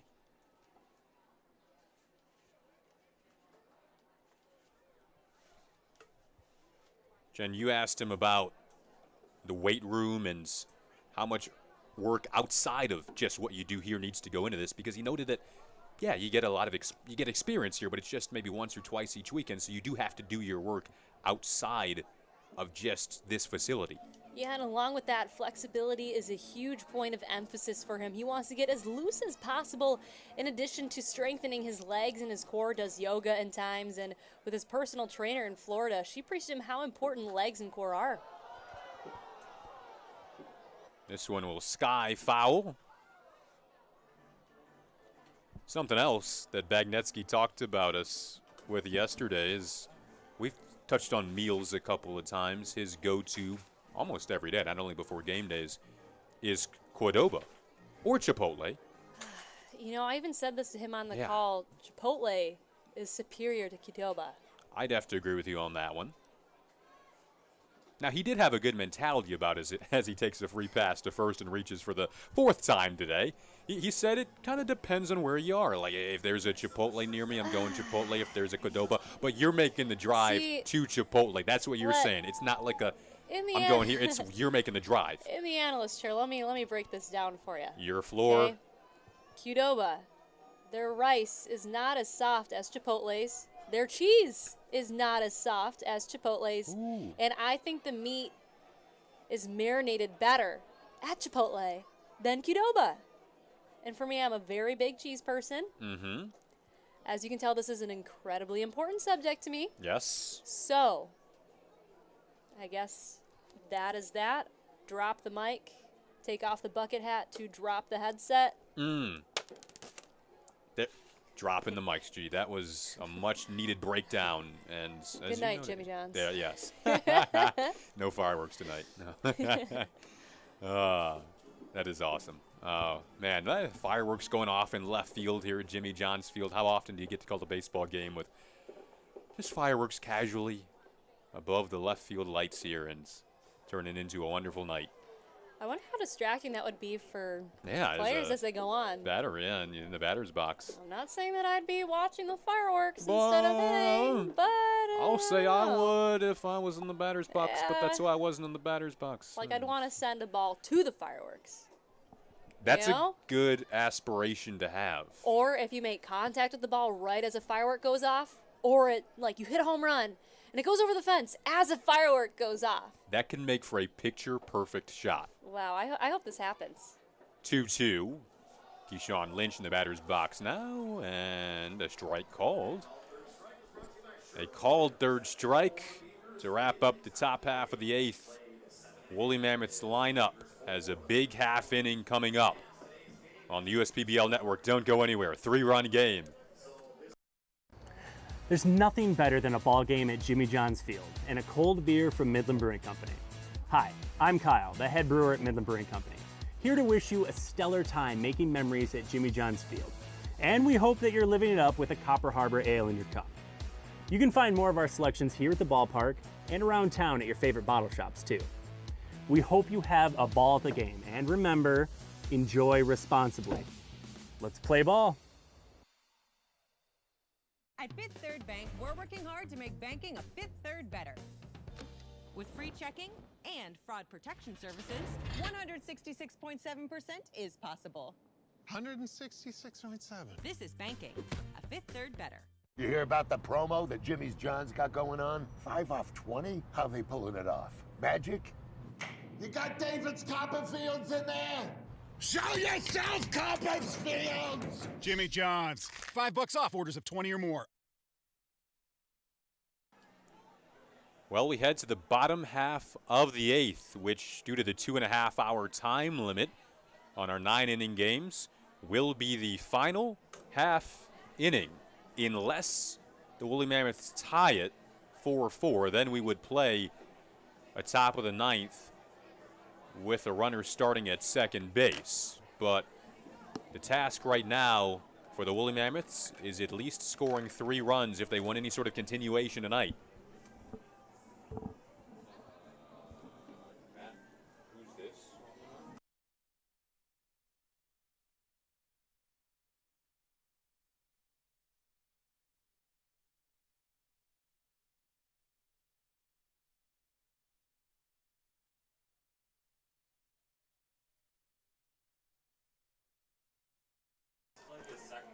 A look at Jake Kinney, the right-hander who hopes to close things out for the Beavers. So far this season, Kinney has 1.2 innings of work under his belt, walking 2 and striking out 1 during that stretch. What we can anticipate to see from Kinney is he has plenty to work with in his bag of tricks, primarily relying on that four-seam fastball with the average velocity topping out around 91.8 miles per hour. We're also going to see Kinney incorporate his slider, changeup, and curveball throughout this outing. So we haven't seen too much of Kinney so far this season, but we've had a little bit of a taste of what he's able to accomplish when he makes an appearance.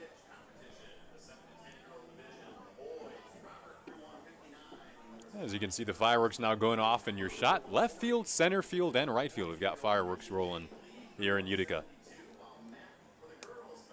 It's been a fun night.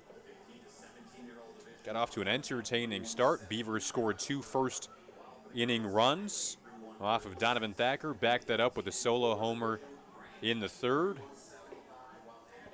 A sac fly as well. Brought home a run in the 7th with the bases loaded. Connor Bagnetsky scored that run, mentioned how good he's been both offensively and defensively today. But this Woolly Mammoths lineup will try to avoid what could be a second consecutive loss for the Woolly Mammoths. Haven't said that a lot of late. It's Trevor McKinley in the 5 spot. He'll be followed by Nick Caruso, the 6 spot, and Spencer McGee in the 7th spot in that Woolly Mammoth lineup here in the bottom of the 8th. McKinley has struck out a couple of times today.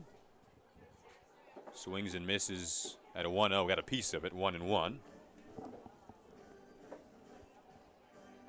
Nick Caruso behind him did have a single on the first pitch that he swung at back in the 2nd inning. And Spencer McGee, it feels like he's due for a hit. Did reach by way of a hit by pitch, or beg your pardon, a walk back in the 6th. Here's the 1-1. McGee, as we mentioned earlier, does have a home run on the season as well. McKinley with a hitter's count here at 2-1, trying to get the ball rolling. Now 2-2. McKinley so far during this game has been struggling with pitches that are just outside. Something, as we talked about earlier, that he's trying to improve on. Not chasing pitches out of the zone. Waiting a 2-2. Count now full at 3-2. McKinley's favorite player is Mike Trout. Loves to study Trout, and not a bad example when it comes to clutch situations. The payoff. Fouled off to stay alive.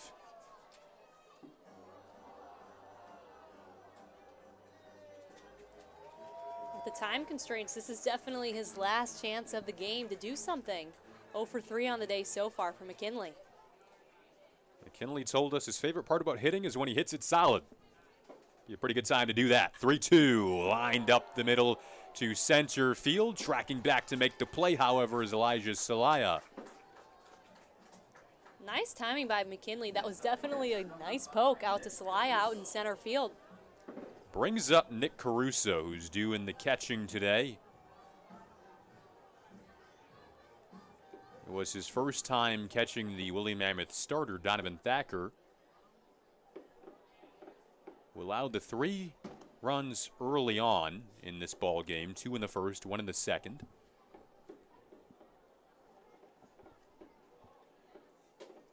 Big swing and a miss at the first pitch.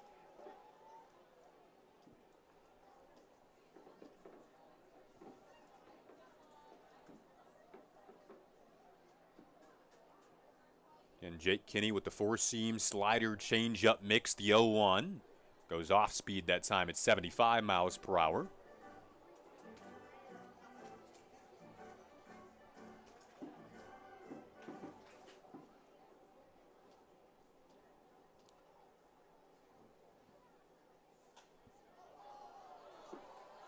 One is fouled off. Now 1-2.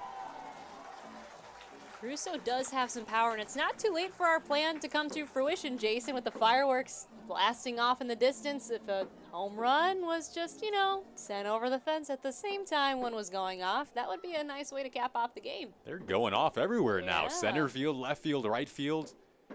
Such a pretty scene on a wonderful Sunday night. The 1-2 is taken down and away. 2-2. Pleasure to have you with us on the USPBL Network, powered by UWM. A sellout crowd on this 4th of July night. Couldn't ask for better weather. 2-2. Now a full count.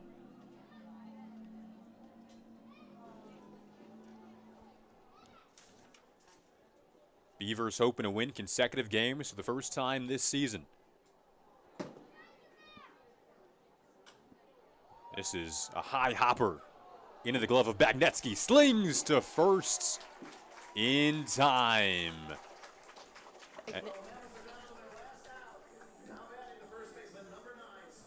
And now the Mammoths are down to their final out here in the bottom of the 8th.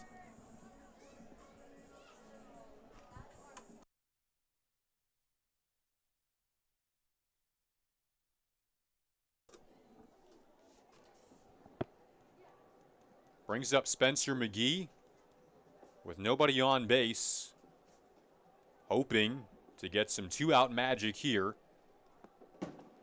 But it's Kinney that brings in a first pitch strike.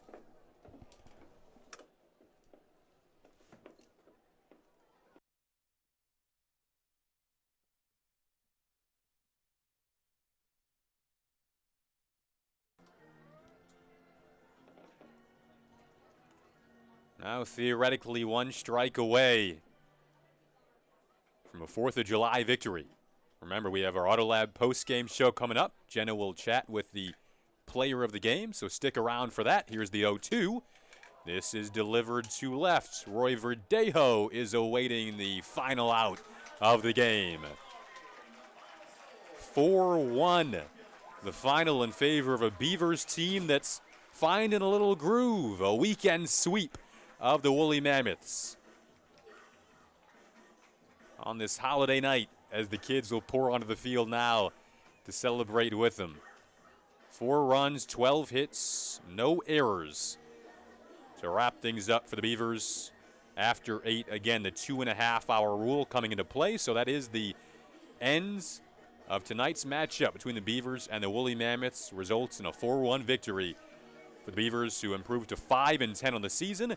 Westside drops to 7-7 in this Westside Division clash. So we will again head to the Autolab postgame show as Jenna Rose will be back with you. We expect to chat with Connor Bagnetsky on the other side of the break.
First State Bank is a locally owned and operated business. We're part of your community. At fsbcares.com, you'll find ways that we're making a difference by featuring locally owned and operated businesses, providing access to helpful financial resources, and engaging with community. fsbcares.com is part of our commitment to the neighborhood, because strong neighbors mean stronger communities. Where good neighbors do great things. Member FDIC, an equal housing lender. As your neighbor who works at Ascension, Michigan, and a cardiologist who's practiced for more than 20 years, I'm going to keep asking, how are you feeling today? Your care can't wait. Getting care sooner can mean catching things before they get worse. At Ascension, Michigan, our ERs and our hospitals and other sites of care are maintaining strict precautions for your safety. Studies have shown that people will get care sooner if they're encouraged by their doctors, family, and friends. Get the care you need at getascensionmichigancare.com.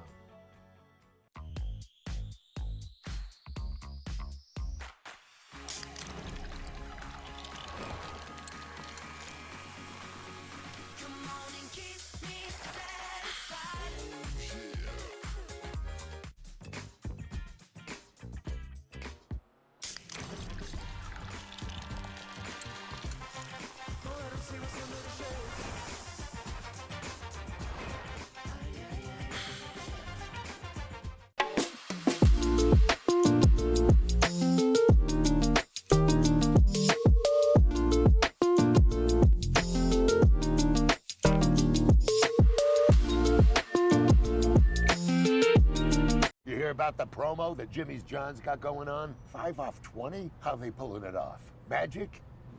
You got David's Copperfields in there? Show yourself, Copperfields! Jimmy John's. $5 off orders of 20 or more.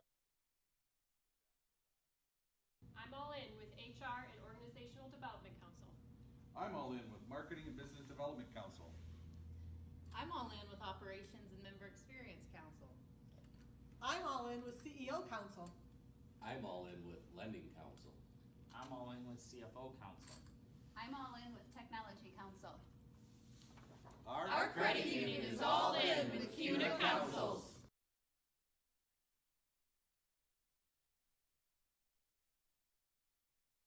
Connor Bagnetsky, who is our Autolab player of the game. This is the first time all season that the Beavers had consecutive wins, 6-5 victory over the other team the other day, but specifically dialing into today's game, what was the game plan heading in? Just to come out with energy. We saw at the end of last game, we started scoring a little bit of runs, the energy kind of picked up a lot. And that was something that we wanted to focus on going into the weekend.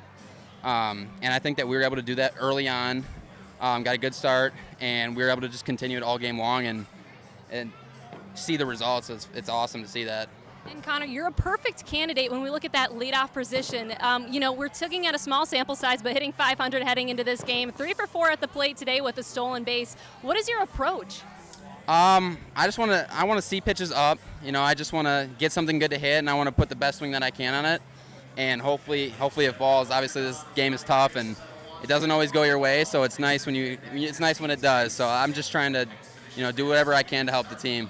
We've seen some hits across the board during today's game, and consistency has been an issue for the Beavers. So moving forward, what are you guys hoping to capitalize on? Just to stay with the approach that we did today. I think we were a little more aggressive. Let's go back! I would say a lot more aggressive. And when we have energy and we're aggressive, it makes it easier to play. You know what I mean? And so I think we keep doing that. We keep the energy up, keep staying aggressive at the plate, and we're going to keep swinging it and keep winning, hopefully. And Connor, lastly, how exciting is it for you to play in front of so many fans on 4th of July? It's a great feeling. It's awesome to see everybody enjoying it. It's a great atmosphere. I'm very grateful to be able to do this, and seeing all the kids. As I told you before, I was that little kid that was running around the stadium, and it's awesome. I'm so glad that it is such a great atmosphere for everybody to enjoy. Absolutely. Well, Connor, congratulations on the win and nice work today. Thank you so much. All right, and thank you for joining us here on the USPBL Network Fireworks Show coming up. You want to stick around for it, Connor. Absolutely. Don't miss it. They call me Prospects. Since the day I was born as a diver's watch, the challengers of the world have taught me many things. Life is not a numbers game. It's about challenging ourselves. No matter what happens, just follow your heart. These pioneers drive our generation forward. Not by setting records, but by never giving up. Keep going forward. Prospects. Available at Lucido Fine Jewelry. Whenever my family wants to enjoy the great outdoors, we pack up my Chevy Blazer and go camping in style. It looks great, and with the cargo management system, we can bring all the comforts of home away from home. Plus, with available 4G LTE Wi-Fi, the kids can still stay connected with friends. Thanks to my Blazer, roughing it isn't rough at all. Lease a 2021 Blazer 2 LT for just $219 a month. Put it in D and see why Chevy drives the Motor City. Check your checking. If your account doesn't get you pumped, amped, or geeked, make the switch to Genius Checking from Genesis Credit Union. It's just genius. I'm all out of love for my old insurance. Switch to insurance. They're saving me so much. They covered my car and bundled with my home. I feel so secure to say I love insurance. Hello, AAA Insurance. Goodbye, insurance. Hello. Insurance. Get a quote and save up to 20%.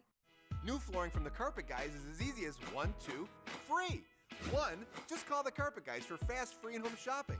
2, get massive warehouse direct savings. And 3, free, as in 4 years of interest-free financing. That's 1, 2, free, but only for a limited time. So be wise and call the Carpet Guys at 855-4MY-GUYS or visit carpetguys.com today. Be wise, call the Carpet Guys at 855-4MY-GUYS.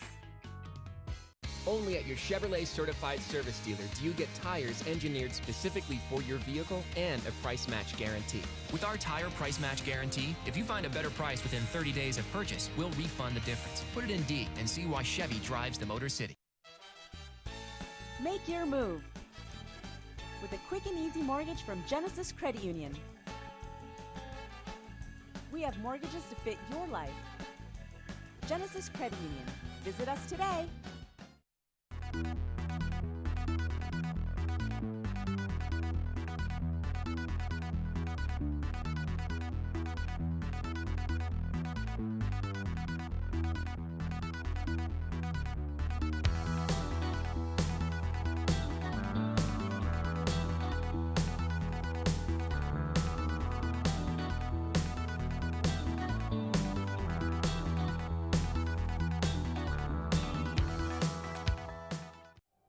Times are tough right now.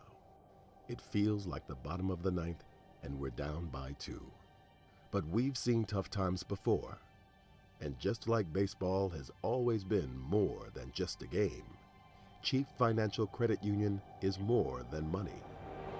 So it might be the bottom of the ninth, but we're the home team, and we've got runners on base. Batter up, America. It's time to play ball. There's nothing better than a ball game at Jimmy John's Field and a cold beer from Midland Brewing Company. Hi, I'm Kyle, the head brewer at Midland Brewing Company, here to wish you a stellar time making memories at Jimmy John's Field. And we hope that you're living it up with a Copper Harbor Ale in your cup. You can find more of our selections here at the ballpark and around town at your favorite bottle shops too. We hope you have a ball at the game, and remember, enjoy responsibly. Let's play ball. First State Bank is a locally owned and operated business. We're part of your community. At fsbcares.com, you'll find ways that we're making a difference by featuring locally owned and operated businesses, providing access to helpful financial resources, and engaging with community. fsbcares.com is part of our commitment to the neighborhood, because strong neighbors mean stronger communities. Where good neighbors do great things. Member FDIC, an equal housing lender. As your neighbor who works at Ascension, Michigan, and a cardiologist who's practiced for more than 20 years, I'm going to keep asking, how are you feeling today? Your care can't wait. Getting care sooner can mean catching things before they get worse.